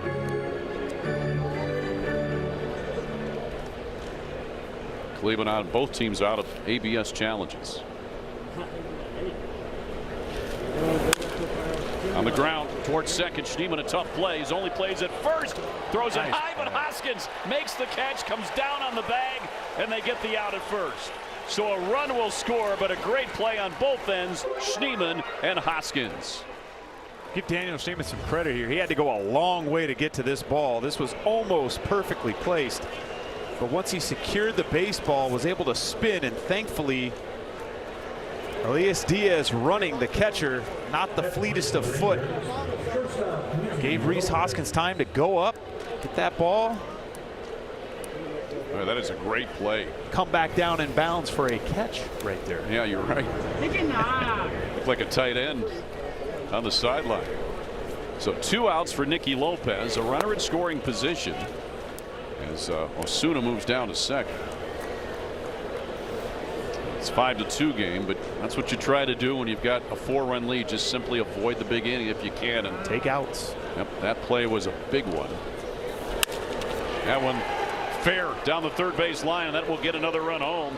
It's a 5-3 game as it's a double for Nicky Lopez, and the hit streak continues for Lopez, and suddenly the Rangers are within 2. Well, this is what the Rangers have done this series. They have made this Guards bullpen work, and again, another good job of staying on a ball and utilizing the entire field. Pretty much a carbon copy of what you saw from Josh Smith earlier in the at-bat. So we turn it over to the top of the order, and Justin Foscue, who walked and scored back in the 3rd inning. That was the Rangers' first run. Takes a strike here on the sweeper. Lined out in the 4th inning. So Foscue will bat with the runner in scoring position and 2 outs. Lopez at second base after that double. Another good breaking ball from Holderman, and Foscue just looks like he's a little bit baffled by that curveball. The sweeper will do that to you. And it comes out looking like a fastball, and then kind of makes a left-hand turn. That one in the dirt, 1-2. That's what they were trying to do right there. They were trying to expand the strike zone, but that one out of his hand was an easy check off from Foscue, as that ball was clearly outside. Tim Herron is up for Cleveland in case they need him this inning, and Cole Winn is getting loose for the Rangers. Tough play in front of the plate. Holderman will have no play. So a break for Foscue on the dribbler. He gets a single, his first hit of the day, and now runners are at the corners with 2 outs, and the go-ahead run by Young is coming to the plate. I think this is now probably the 4th time I've said this today. I'm not sure you could have thrown a ball any better or rolled it in that particular case. Carl Willis will talk to Colin Holderman, and that's just unlucky. As a pitcher, you got what you wanted. That's all you can, get the guy to put the ball on the ground. You can't really be too upset at the result right there. Obviously wasn't quality contact. Right. So talk it over. Tim Herron is ready if needed, but you've got Young, Duran, and Berger, and then Hashioka. They're all righties. Tim's breaking ball plays versus both right and left. Yep. And again, with a big series, this weekend against the Chicago White Sox, you got to be very diligent in how you utilize your leverage arms. This is not necessarily the guy you want to face in Josh Young. 2 walks today. Batting .296. He takes strike 1. He's got an .805 OPS. Dangerous hitter for Texas. It's with 2 outs. Now Hunter Gaddis getting loose. Well, as dangerous as he may be, you can't shy away from contact here. That went on the outside corner to the dismay of Young. May have had a gripe with that one. Looks like it might have been just off. 0-2 the count. Colin Holderman trying to get out of this without allowing the Rangers to score anymore. 2 home here in the 6th. 2 on, 2 out. Big 0-2 pitch here. Scoop by Hedgie. Nice job by Hedgie. You know, some catchers you prefer not to see that backhand, but he's so good at it. That's the right play in that situation. I mean, it all depends on how you set yourself up behind the plate. You know, you got to trust your hands for sure, having a knee down in that scenario. But Hedgie's also so good at moving laterally from that position. 2-2. Texas this series 12 for 34 with runners in scoring position, a .353 average. That's part of the reason, big part, when they took the first 2 games in this series. Cleveland trying to end that win streak here today. Here's the 2-2 from Holderman. Swing and a miss. And a big strikeout for Colin Holderman to get Cleveland out of the inning. Texas scores 2 though, and it's a 2-run game in the middle of the 6th.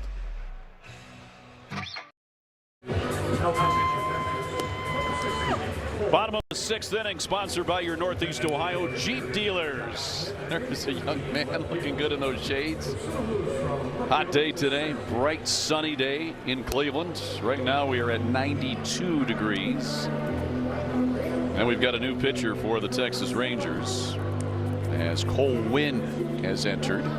He'll take over for Mackenzie Gore, who went 5 innings and surrendered 5 runs. There's the numbers on Cole Winn. You'll see the bottom third of the Cleveland batting order. Watson, Hedges, and Schneemann here in the 6th. Watson doubled his last time up, struck out in the 2nd inning. A double came in the 3rd. See what he's done this series, 2 for 9.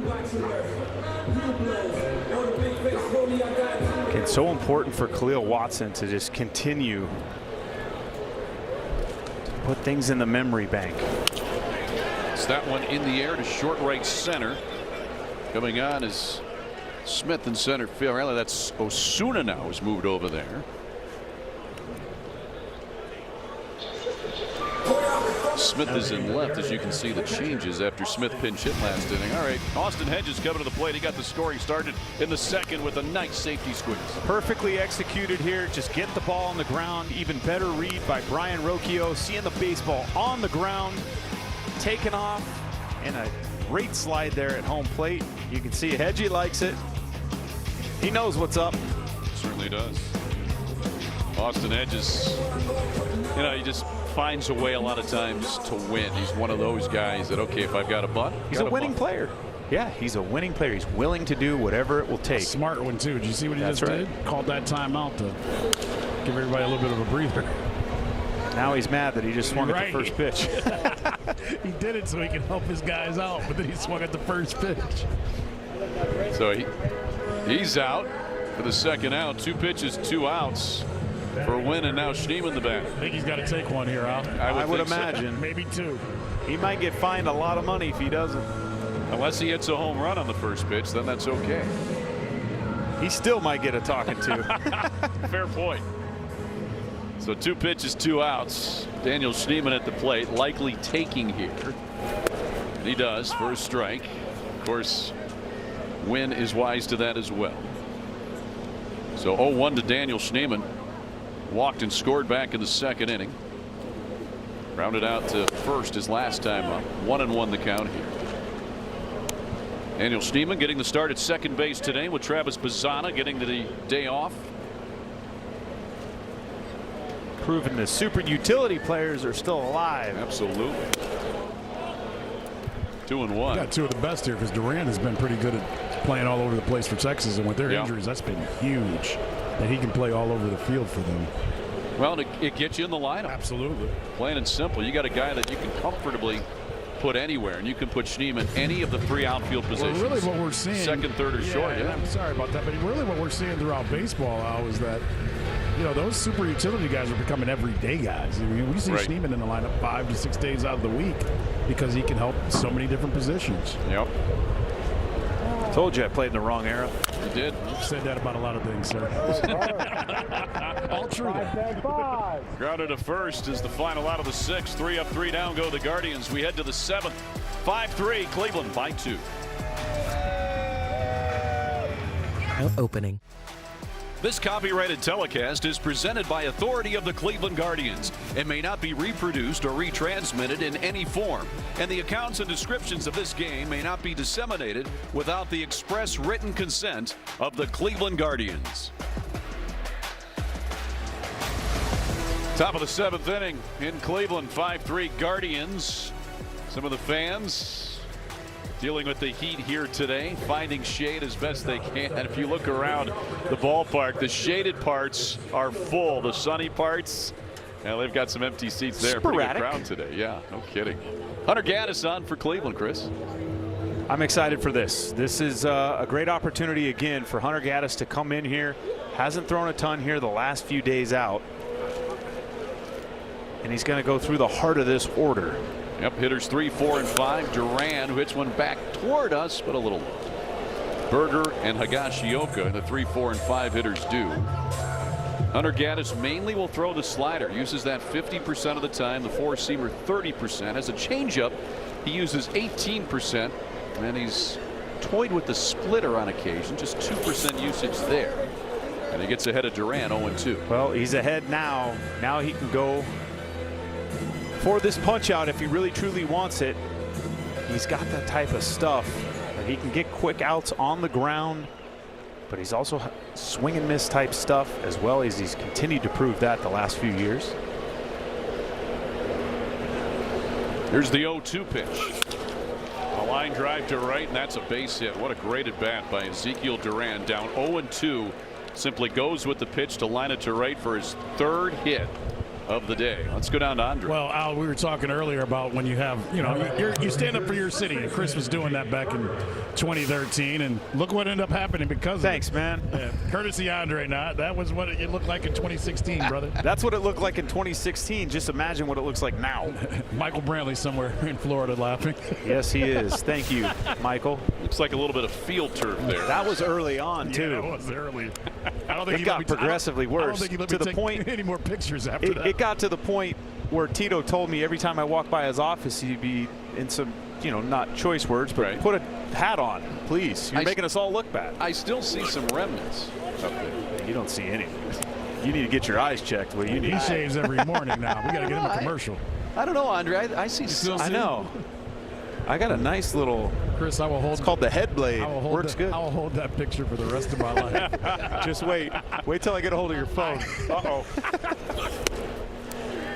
Swing and a miss for Berger, 2-1. Hey, I'm a man. I pay my debts. You did. And I had to wear it for an entire month. But that's the things that make seasons great. Baseball, like it's little things like that. When you're trying to get through 162 games, ways. Right? You need those type of things that make no doubt. Just thinking 1997, the Indians pulled the socks up for Jim Thome. I had hair then. In 2016, Chris Jimenez grew hair for Cleveland. Chris, what was going to happen if the Warriors won? What was Michael's? Well, it was one of our clubhouse attendants who no longer works, but was also follically challenged as well. He was going to have to grow his hair out. See, Michael, he used you. Michael always figures out a way to get everybody else to do his dirty bidding for him and never has to pay anything up himself. Except for his fantasy dues. He does a good job with that. Thank you, Melissa. There's the 2-2 pitch. Well, we don't want anybody getting punched because of, or slapped because of fantasy football.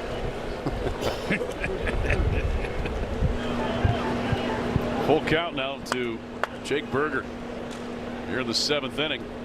Rangers were down 5-0. Now it's 5-3. Cleveland got 5 runs in the 2nd. David Fry's 3-run homer, big blast. Texas with a single run in the 3rd, 2 runs in the 6th. Now trying to put something together here in the 7th. Run around first and nobody out. Oh, this is a big pitch. You got to think Duran's on the move potentially. Stay put. Check swing. Berger did not go, and now runners at first and second with nobody out. Second consecutive inning the Rangers have started with the first 2 aboard. Well, you know how you're seeing the ball good? You take that pitch right there. That's a well-executed slider from Hunter Gaddis. With 2 strikes, that is difficult to lay off. Very tough to take. And in general, as a hitter, your eyes are up and out over. That helps you. It allows you to see that ball down right out of the hand. Here's Jock Peterson to pinch hit. He homered last night. He'll pinch hit here in the 7th for Kyle Higashioka, the designated hitter, with 2 on and nobody out. He has 5 home runs in his last 6 games. Nearly hit one out down the line last night, too. Yeah, I mean, he could be pitched to, though. Now, obviously, the Rangers are shooting this bullet right now. They feel like this is the biggest moment in the game that you can take this advantage with the left-handed batter against the right-handed pitcher. Now you've got Langford on the IL. You've got Seager now on the IL. You've already used Josh Smith and now Peterson, but this is certainly the moment. Big swing and a miss. That was the changeup. Excellent pitch by Hunter Gaddis right there. Jock, I think, looking for the fastball. Just pulled the trigger just a hair too early. Now he's having a conversation with Chris Siegel behind the plate. He called time. Now they'll wind the pitch clock. Again, now you have to finish this at bat right here. 0-2.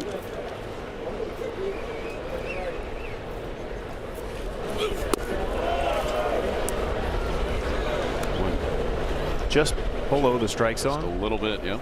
Give him credit. It's a great take. All 3 Texas hitters this inning have had 2 strikes on them. And Hunter Gaddis finish off Peterson here. Pop up coming back. I don't think Edgy will have room. Will take a look, but it's out of play. Count remains 1-2. He might have got away with one here. I would love to see him try to change an eye level here, forcing fastball at the top part of the strike zone. This is a changeup, and this one floated, and boy, did Jock not miss it by much. Yeah, he was in full he was on it. Pull mode. He was on it. Again, the 1-2 from Hunter Gaddis to Jock Peterson. Fastball fouled back. That to me is a great pitch. That kind of resets maybe potentially going back to that changeup down below the strike zone. You also have the slider to the back foot. I like that pitch right here, but again, it has to be executed. There's a lot of room for damage if you miss. Big risk reward pitch with that. And a swing and a foul tip. Hedgie held on. Strike 3. Big strikeout for Hunter Gaddis for the first out of the 7th. That was big, and that fastball is what set that changeup up. See Hunter turn this over. Look at that sideways spin. Jock just a hair out in front. And that'll be it for Hunter Gaddis. His first strikeout of the day. That's the 6th for Cleveland pitching. He'll head out. Tim Herron will be coming in, and we will take a break. 5-3 Cleveland over Texas. Top of the 7th inning in Cleveland. Nailed it! It's another Guardians Kids Fun Day this Sunday, and all the kids can run the bases after the Guards face the White Sox at 1:40. Thanks to Cleveland Clinic Children's. Get your tickets now at CLEGuardians.com. Always a fun time on Sundays for the kiddos here in Cleveland. I've seen you run the bases a time or two out there. Oh, yeah. Well, that was a while ago when I still could do something called run. Now it's more of a jog. Here's Tim Herron. You'll see Josh Smith, who came on as a pinch hitter last inning and got a single. Went the opposite way against Colin Holderman. Well, the key here for Tim is strikes. No one denies the stuff. On the ground to second. Schneemann, nice play. Nice glove flip. Rocchio to first. Double play. Herron gets the DP he needed. Great job by the middle infielders, and Cleveland escapes without Texas scoring any here in the 7th. Stretch time in Cleveland. Schneemann to Rocchio to Hoskins to end it.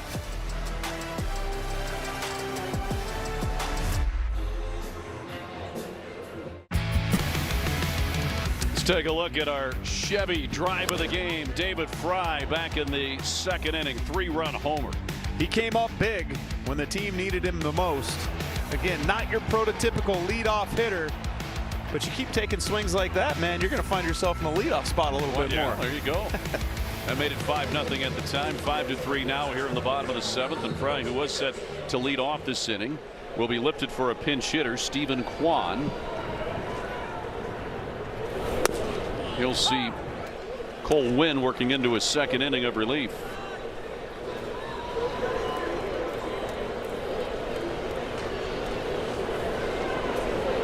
One to Kwan. Now quickly 0-2. Splitter.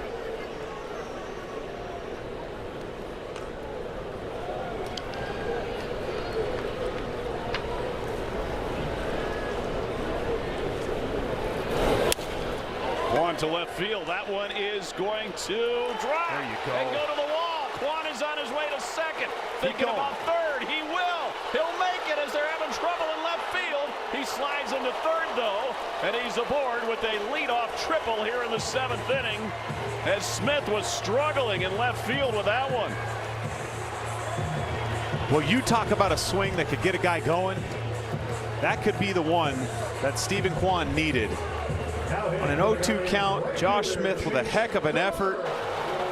And this ball rattles around in the corner as Smith falls down. I thought there was a chance that Rugi may have sent him. You can see Stephen Kwan. He was motoring. He knew he had 3, no problem. You know, as you said, they'll visit the mound too. That was a heck of an effort by Josh Smith. Yes, he almost made an incredible catch. And then when he got to the wall, he couldn't find that ball. And that allowed him to get to third. So he's had 2 career hits as a pinch hitter, both triples. How about that for a stat? All right, Chris, so something different about Kwan now versus maybe a couple of years ago. Take me through this. What do you see? So I've noticed a hand placement difference, right? We know the bat is different. He's been using the hockey puck. There's also a difference here in his load. But if you look at where his hands start to where they get to me, that's been a little bit of a difference. It's a little bit more of an arm bar. You can see how tight his arms were in 2022 to his body. There's a little bit more going on with that upper body. And here's his last swing. Staying nice and tight to that body. And look at his barrel staying behind the baseball. Yeah. I know he's been working on some stuff. Just something we wanted to highlight there. That's a good look at it too. And also the leg kick was a little higher and over the plate back in 2022. That hand placement is a good pick there. All right, here's DeLauder. The 1-0 count in the infield in. Line drive, it's through. RBI single for Chase DeLauder. His 3rd hit today, and Cleveland makes it 6-3. Well, that's like money in the bank for Chase. You have to be salivating in that situation with the infield in, knowing you're going to get a pinch to hit in this situation. All you have to do is see this changeup up, let that ball travel, and hitters hit, man. Since he has come back off the IL, dare I say, he looks even better, Chris, than before he went on it. I think you could say that. And you know what? Sometimes a 10-day mental break is just as good as the physical side of things, as well as we are now going to get a pitching change. So Cole Wednesday is done, and that'll bring on Winston Santos. Has been up multiple times today. He finally enters. We'll take a break in Cleveland. Guardians get a run back. It's 6-3 Guards as we head to break.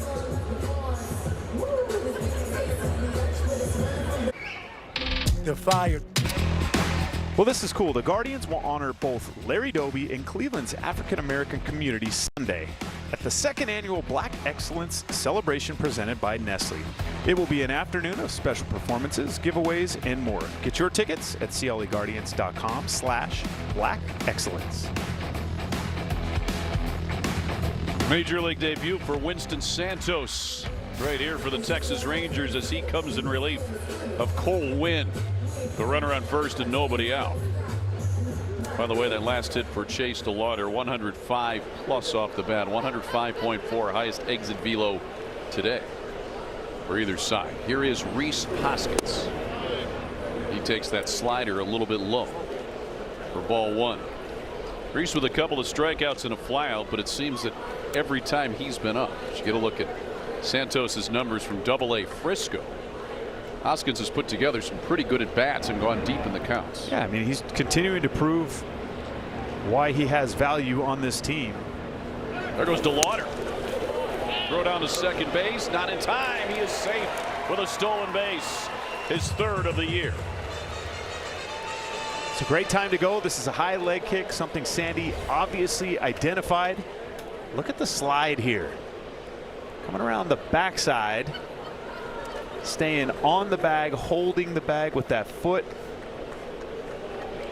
Nice job all around right there.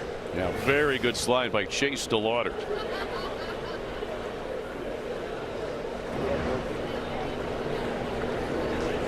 $20,121 in attendance here today. Hoskins takes that 2-0 pitch for a strike. Both teams used up their ABS challenges early. So it's whatever Chris Seagull says it is. It's like the olden days now. Here's the 2-1. 3-1, and it gets away from the catcher. Diaz will trot and pick it up as DeLauder trots down to third base. So he's now at third with nobody out and a 3-1 count on Hoskins. Well, this is a spiked fastball. Again, young kid making his debut, probably some nerves, some anxiety to go along with it. Yep. And now the at-bat changes completely here for Rhys Hoskins. Well, that's the one thing, even though Texas is here on a 6-game win streak and they've been winning a lot of late, their bullpen has been used up. Santos, a Double-A pitcher, is here. It's 3-2 now.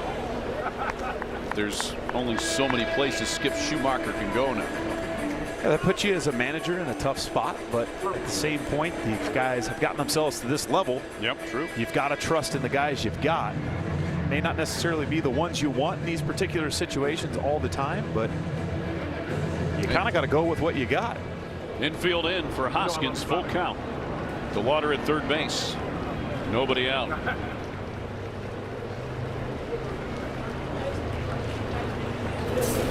That one way outside and gets away from Diaz again. Here comes DeLauder. 7-3 Cleveland. Well, you'll take it. Rhys isn't too mad about it. And now we've got somebody going out to check the mound, but you can see whether that's a footing issue, a grip issue.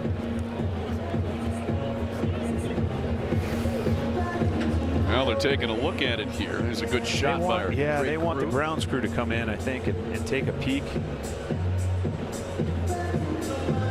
Well, we've noticed that it appeared at different times the starters, Chris, seemed like they were not really releasing the ball the way they like today. And you've got the high temperatures. I mean, right now it's 92 degrees.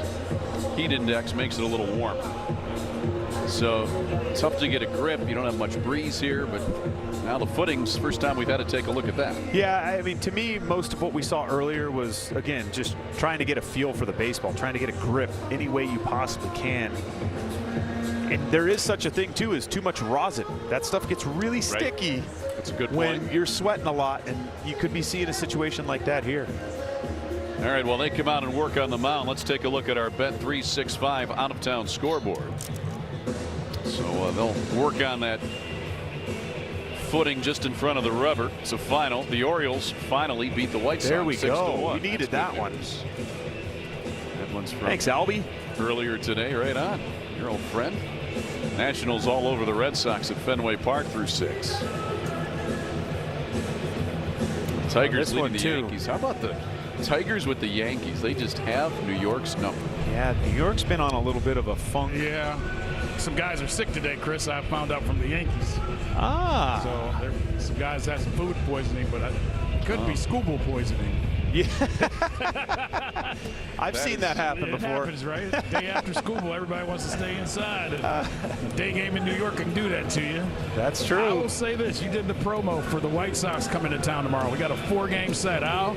Yep. This is going to be fun because we were just in Chicago a week ago, and I think, not that we didn't respect the White Sox, But I think after we had that weekend in Chicago, there's a respect on both sides that this is going to be a battle. I think this is going to be a fun weekend. I think the promo that we heard from Chris is great because this is what it's about. There's some of the pitching matchups that we're going to have this weekend.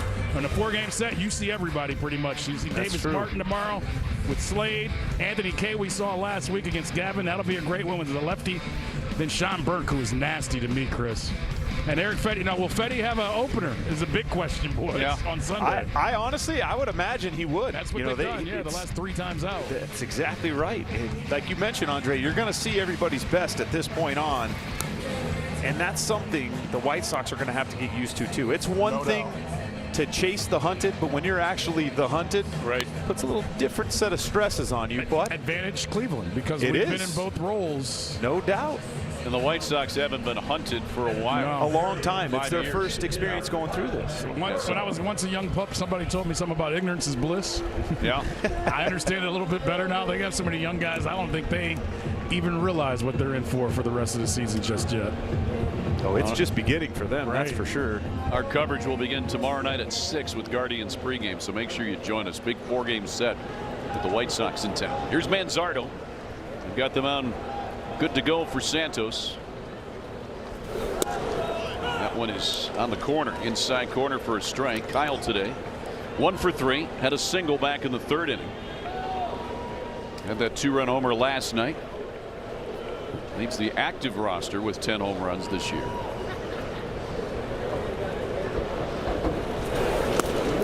There's that one going inside. His slider is his best pitch. When he can command that, it can be tough to deal with.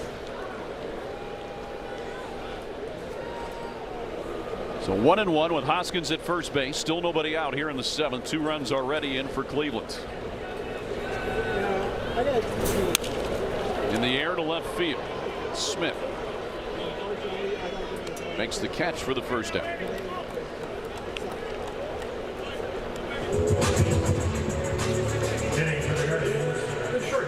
That'll bring Brian Rocchio to the plate. Roque with a single and a run scored back in the 2nd inning. 1 for 3 today.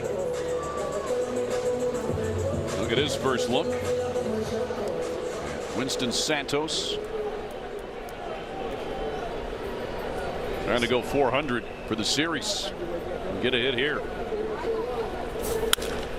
Line drive to right. Coming on Duran. He'll make the catch for the 2nd out. So Rocchio hit it well, but Duran is right there. 2 outs now for Gabriel Arias. This would be the type of guy that I feel like Gabby might clip somewhere. And what I mean by that is, you know, talking about fastballs away. We've talked a lot about that's kind of Gabby's nitro zone. Yep. Some premium velocity here. This is a good arm. Take that one for a strike. That one was definitely high, however. Several inches out of the zone, but called a strike. 0-1. Arias with a great piece of hitting his first time up back in the 2nd inning when Rocchio set sail for 2nd and he lined it to right. That put runners at the corners and was the beginning of a 5-run 2nd inning for Cleveland. Ultimately, David Fry capped it off with a 3-run homer. Cleveland took a 5-0 lead at the time. Texas scratched and clawed and got it to 5-3, but here in the 7th, Cleveland has added 2 more. That's the key. Yeah, to make it 7-3. Had to answer back. That's what this group has had to do. They didn't need to do it. They had to answer back in this scenario, and I think that shows something out of this group. Just not only not being willing to just ride and die on those 5 runs. I mean, we've seen that out of this group before. It's good to see that sense of urgency coming along. Arias stays alive. 7 runs on 9 hits for Cleveland, 3 runs on 7 hits for Texas.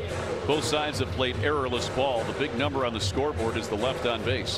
While Cleveland has only left 4, Texas has left 9 men on base. It's good pitching right there, Al. Yep. Good pitching. A couple of double plays at key times for Cleveland, including the top of the 7th. Arias in the air on the infield. Ploskew calling for it. You can hear him. And that's the 3rd out. So Cleveland is retired here in the 7th inning. However, they got 2 runs home. It started off with a pinch hit triple for Stephen Kwan, then Chase DeLauder did his job knocking him in. 7-3 Guards as we head to the 8th.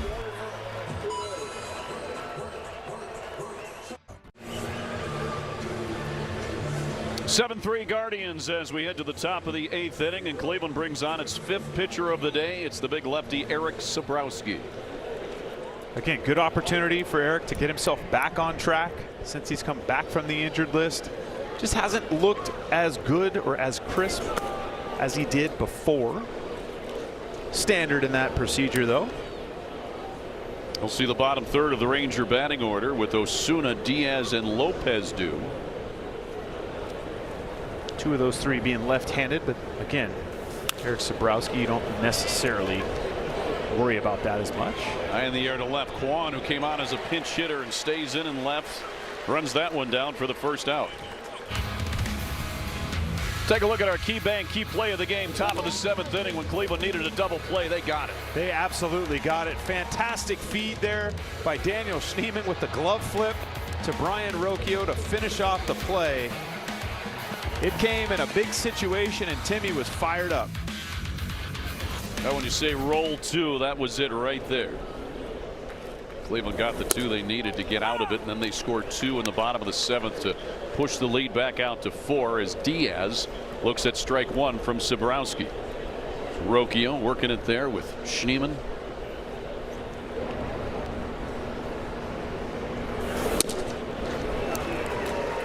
One 2 to Elias Diaz. 1 for 3 today, singled in the 2nd inning. Grounded out to 1st in the 4th, grounded out to 2nd in the 6th. That's here in the 8th with 1 out and nobody on.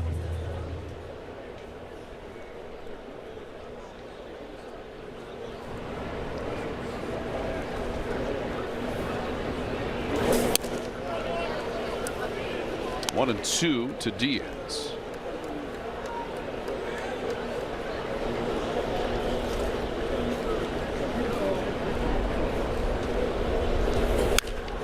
In the air to left, back goes Kwan. That one is deep. It is gone.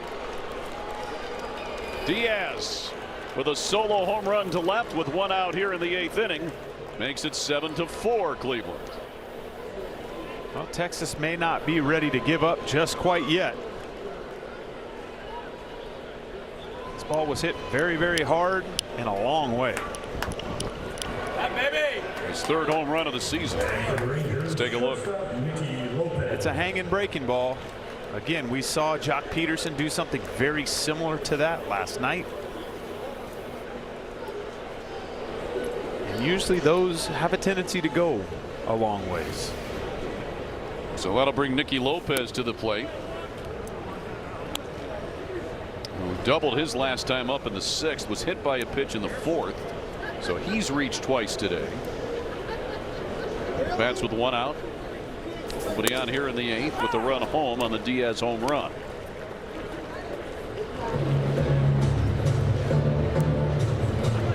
Nicky Lopez now on an 8-game hitting streak. Batting nearly .450 during that time, including today as he looks at strike 2. Well, again, sometimes you just need that opportunity to present itself at the right time. It's all about timing. He's getting his opportunity here in Texas and certainly taking advantage of it. Yes, he has. Opportunity, that's the key. Lopez taking advantage of his opportunity here.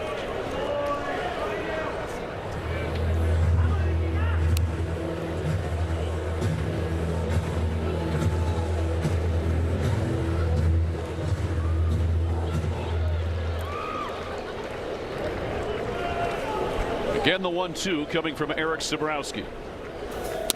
Swing and a miss. Got him with the high 4-seam fastball at 96. 2 out. Batting for the Rangers, second baseman. Well, the ultimate goal of an MLB fan is seeing it all. The MLB Journey to 30 sweepstakes presented by T-Mobile should be on your bucket list. Enter now for your chance to win trips to all 30 ballparks. Head to MLB.com/journey-to-30-sweeps. Swing and a miss here to Justin Foscue. And that fan, I think, would be ahead of Jacob deGrom, who has pitched in every ballpark but Minnesota. That would be true. It's yes, a 13-year you're MLB spot veteran, on with that. So he doesn't quite have his journey to 30 yet, but if you win that contest, you would in one season. You could beat a dude with 2 Cy Youngs, man. Yeah, now you're a pro. Because I was going in a whole different direction, and then you just ran me into something I can't even beat you on. I was going to ask you guys, out of the 30 you could go to, which one would you pick that you haven't been to, or one that you've been to already that you would tell a fan to go to? That's a great question. I would say Atlanta. Atlanta to me is it's the top of the game. Well, New Toronto too, and you guys have New been Toronto. Yep. New Toronto's a good ballpark. Pittsburgh's always just a classic. Yes. Great I want to see. ballpark. I've yet to see San Francisco's new You park. need to go there. Yeah. That park is beautiful. Balls don't really fly there. Patrick, I don't like that place. I'm a hitter, man. I don't like that Patrick place. Bailey and Chris would tell you it looks nice. It doesn't play nice. Go ask Patrick Bailey. Now, if I ask Gavin Williams, he'd probably say he likes that park a lot. That's fair. Yeah. No, I think that's a great thing to win if you can go to all 30, man. And, I would say one of the most underrated parks in baseball is Minnesota. Yes. That's a fantastic. I would agree with that. Yeah. Target Field. Beautiful park. Yep. I also like Kansas City. I do lot. too. I think the ballpark's cool. Yep. It's all right. It's too hot. But Andre, you could go swimming in the fountain today. I might. Would not go back. He'd need it. Second strikeout for Eric Sabrowski. Rangers get a run in the 8th, but Cleveland's up 7-4.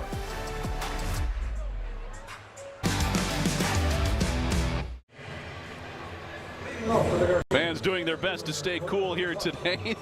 That young person. Holy smokes. Getting a ride. Having fun in Cleveland. 7-4 Guardians as we head to the bottom of the 8th inning. All the shaded parts of the park have a lot of people in them. Very few are sitting in the sun. Well, can you blame them? Understandable. Really? 93 Today, I guess. now, as it continues to creep up. Not get any cooler here. It's balmy. In Cleveland. Now it's balmy. It is. And for the first time today, I just felt a breeze. Not much of one, but for the first time today. Bottom third of the Guardians batting order. It'll be Watson, Hedges, and Schneemann. Watson 1 for 3 today with a double back in the 3rd inning. 0-2 here. Santos working in his 2nd inning of relief in his major league debut today. Double-A pitcher from Frisco, now a major league pitcher. Well, it's be interesting to see the 2nd inning out here, if the nerves have calmed down a little bit. There's the 1-2. 2-2. It's electric stuff, to say the least. Got 99 on that 4-seamer. He can hit 100. He has before. He's also got a good slider. Watson hits that slider into right for a base hit. He'll take a big turn and hang out right there. Pretty good effort by Duran to get the ball in. And a leadoff single here in the 8th inning for Khalil Watson, his 2nd hit of the day. Well, this was one heck of a swing on a breaking ball that kind of stayed up in middle. Allowed it to travel just enough, but look at how compact that swing is. I'm telling you, this kid is going to be something fun to watch. Yep. No, he's got the tools. He's got the hit tool, obviously. He's got some power, and he has some speed as well. Run. And he's already got 2 stolen bases in 3 attempts here at the major league level. Hedgie, the batter. He'll hit that one to left. Hit it pretty well. Back goes Smith, looking up at the wall. It is gone. Austin Hedges. See ya. 2-run homer. His 2nd of the year. Cleveland back up by 5.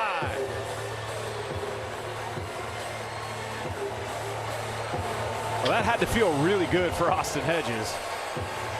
102 miles an hour off the bat. He did not miss it. Sitting dead red. That's what you love to see. You love to see catchers get rewarded. For going out there, it's a hot day. You deserve a homer. In your heart, whenever you see Austin Hedges or Patrick Bailey or no doubt David Fry go a yard. Fires me up. So here's Daniel Schneemann. And a walk and a run scored back in the 2nd. 0 for 2 today, and he's been fantastic defensively at 2nd base. Hit the ball well really the last couple of days. Couple of hits last night, including one off Jacob deGrom. Austin Hedges certainly has gotten his offense going this season. Swing and a miss for Schneemann. Good changeup right there. It's not something he's shown a lot of to this point yet.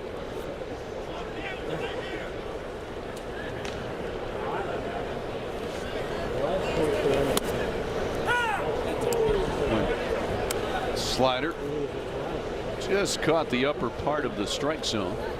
1-2.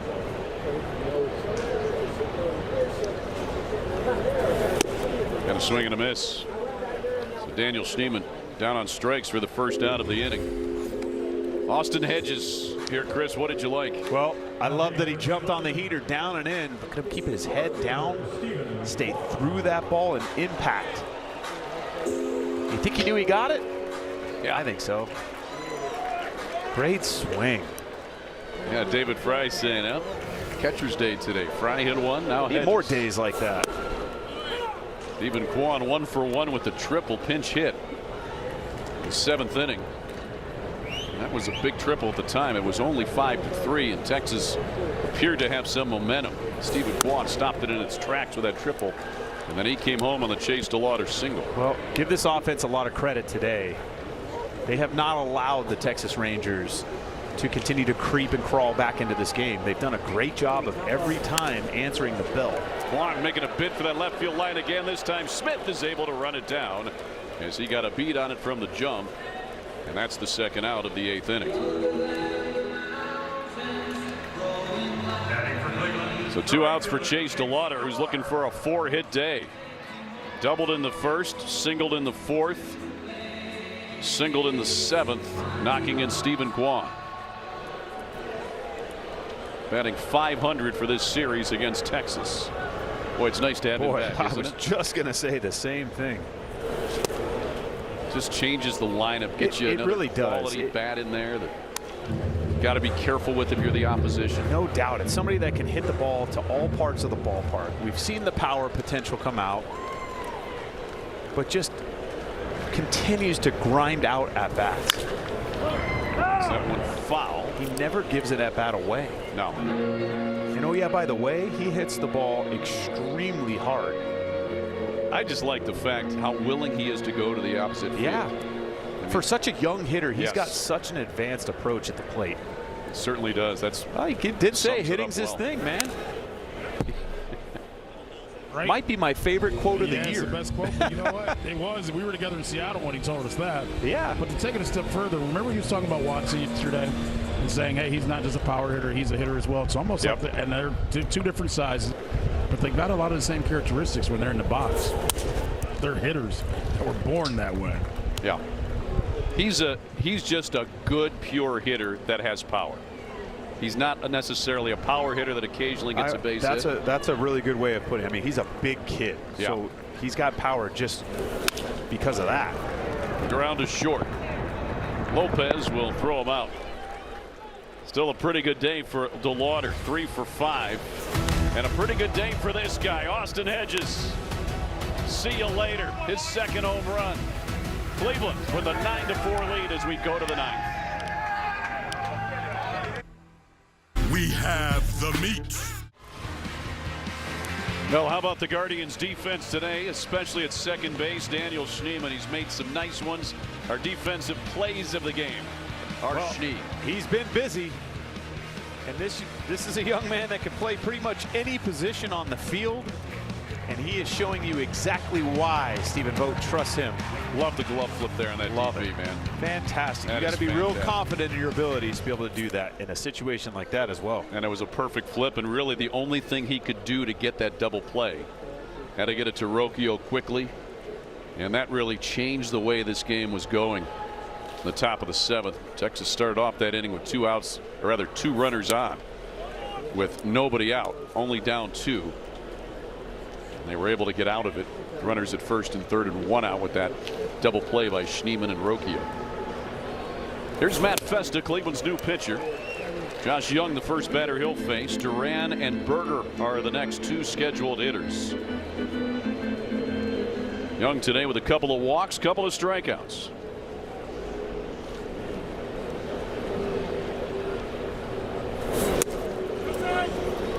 2-1 to Josh Young.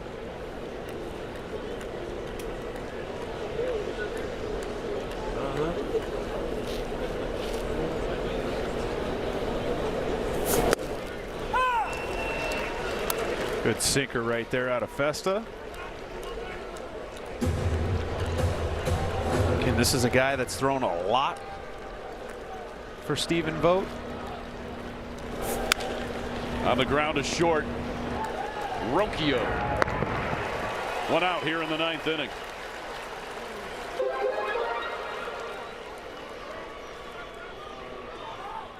Batting for the Rangers, right fielder Ezekiel. So here's Ezekiel Duran.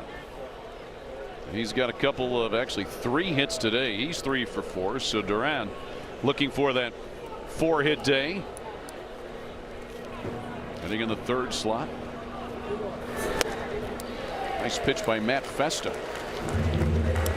4-seamer. 93. Driving that ball the bottom part of the strike zone. Yep. It's tough to hit when it's down there. 0-2. Duran didn't like the call on the sweeper. It did appear to be a couple of inches up. 0-2 the count.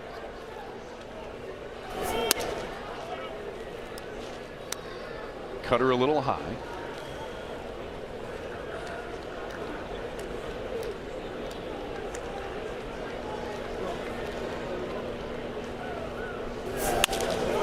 On the ground to first. Hoskins to Festa.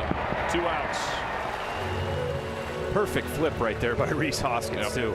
That was right on the bag. Hit Festa in stride. Very well done.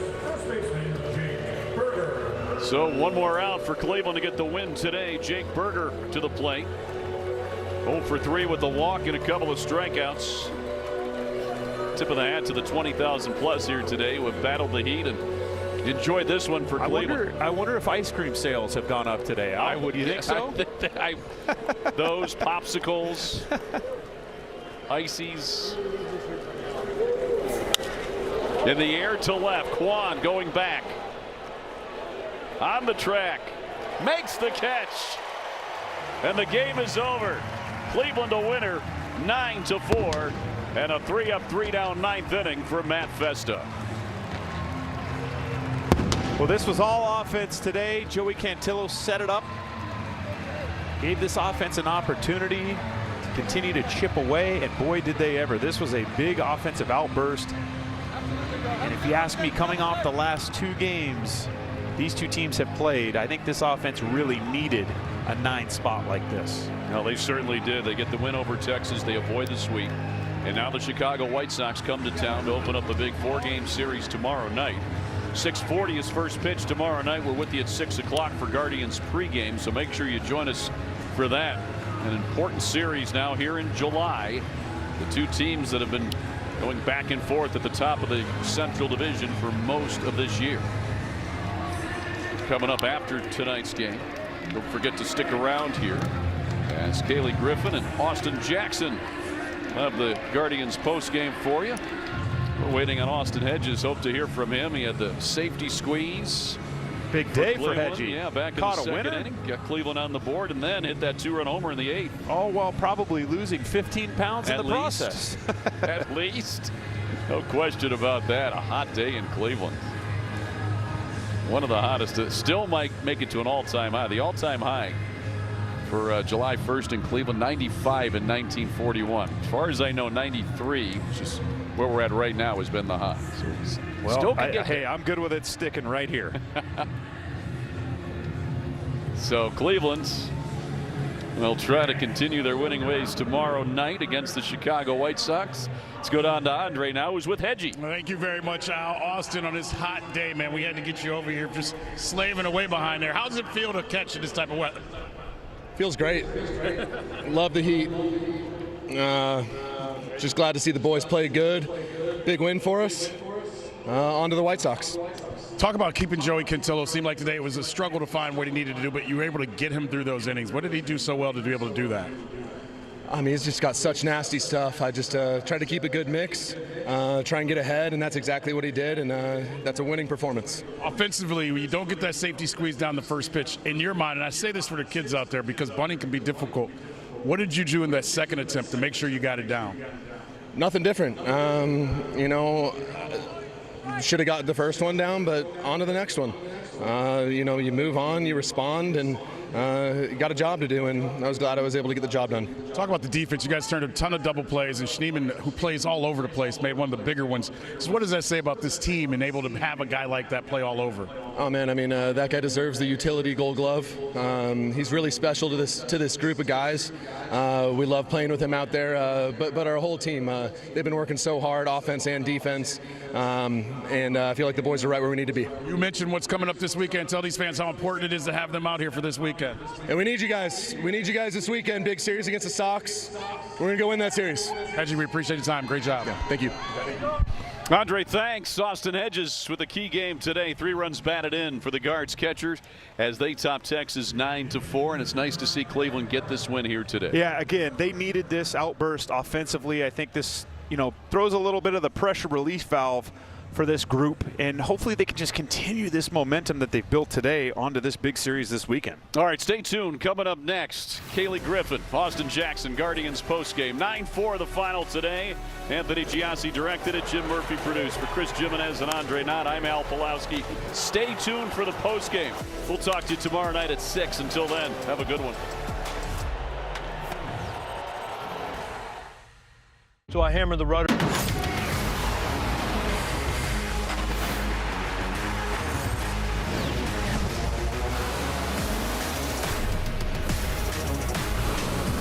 Welcome into Guardians postgame here at Progressive Field. The Guardians avoid the sweep as they end this series on a high note. They also snap the Rangers' 6-game win streak, putting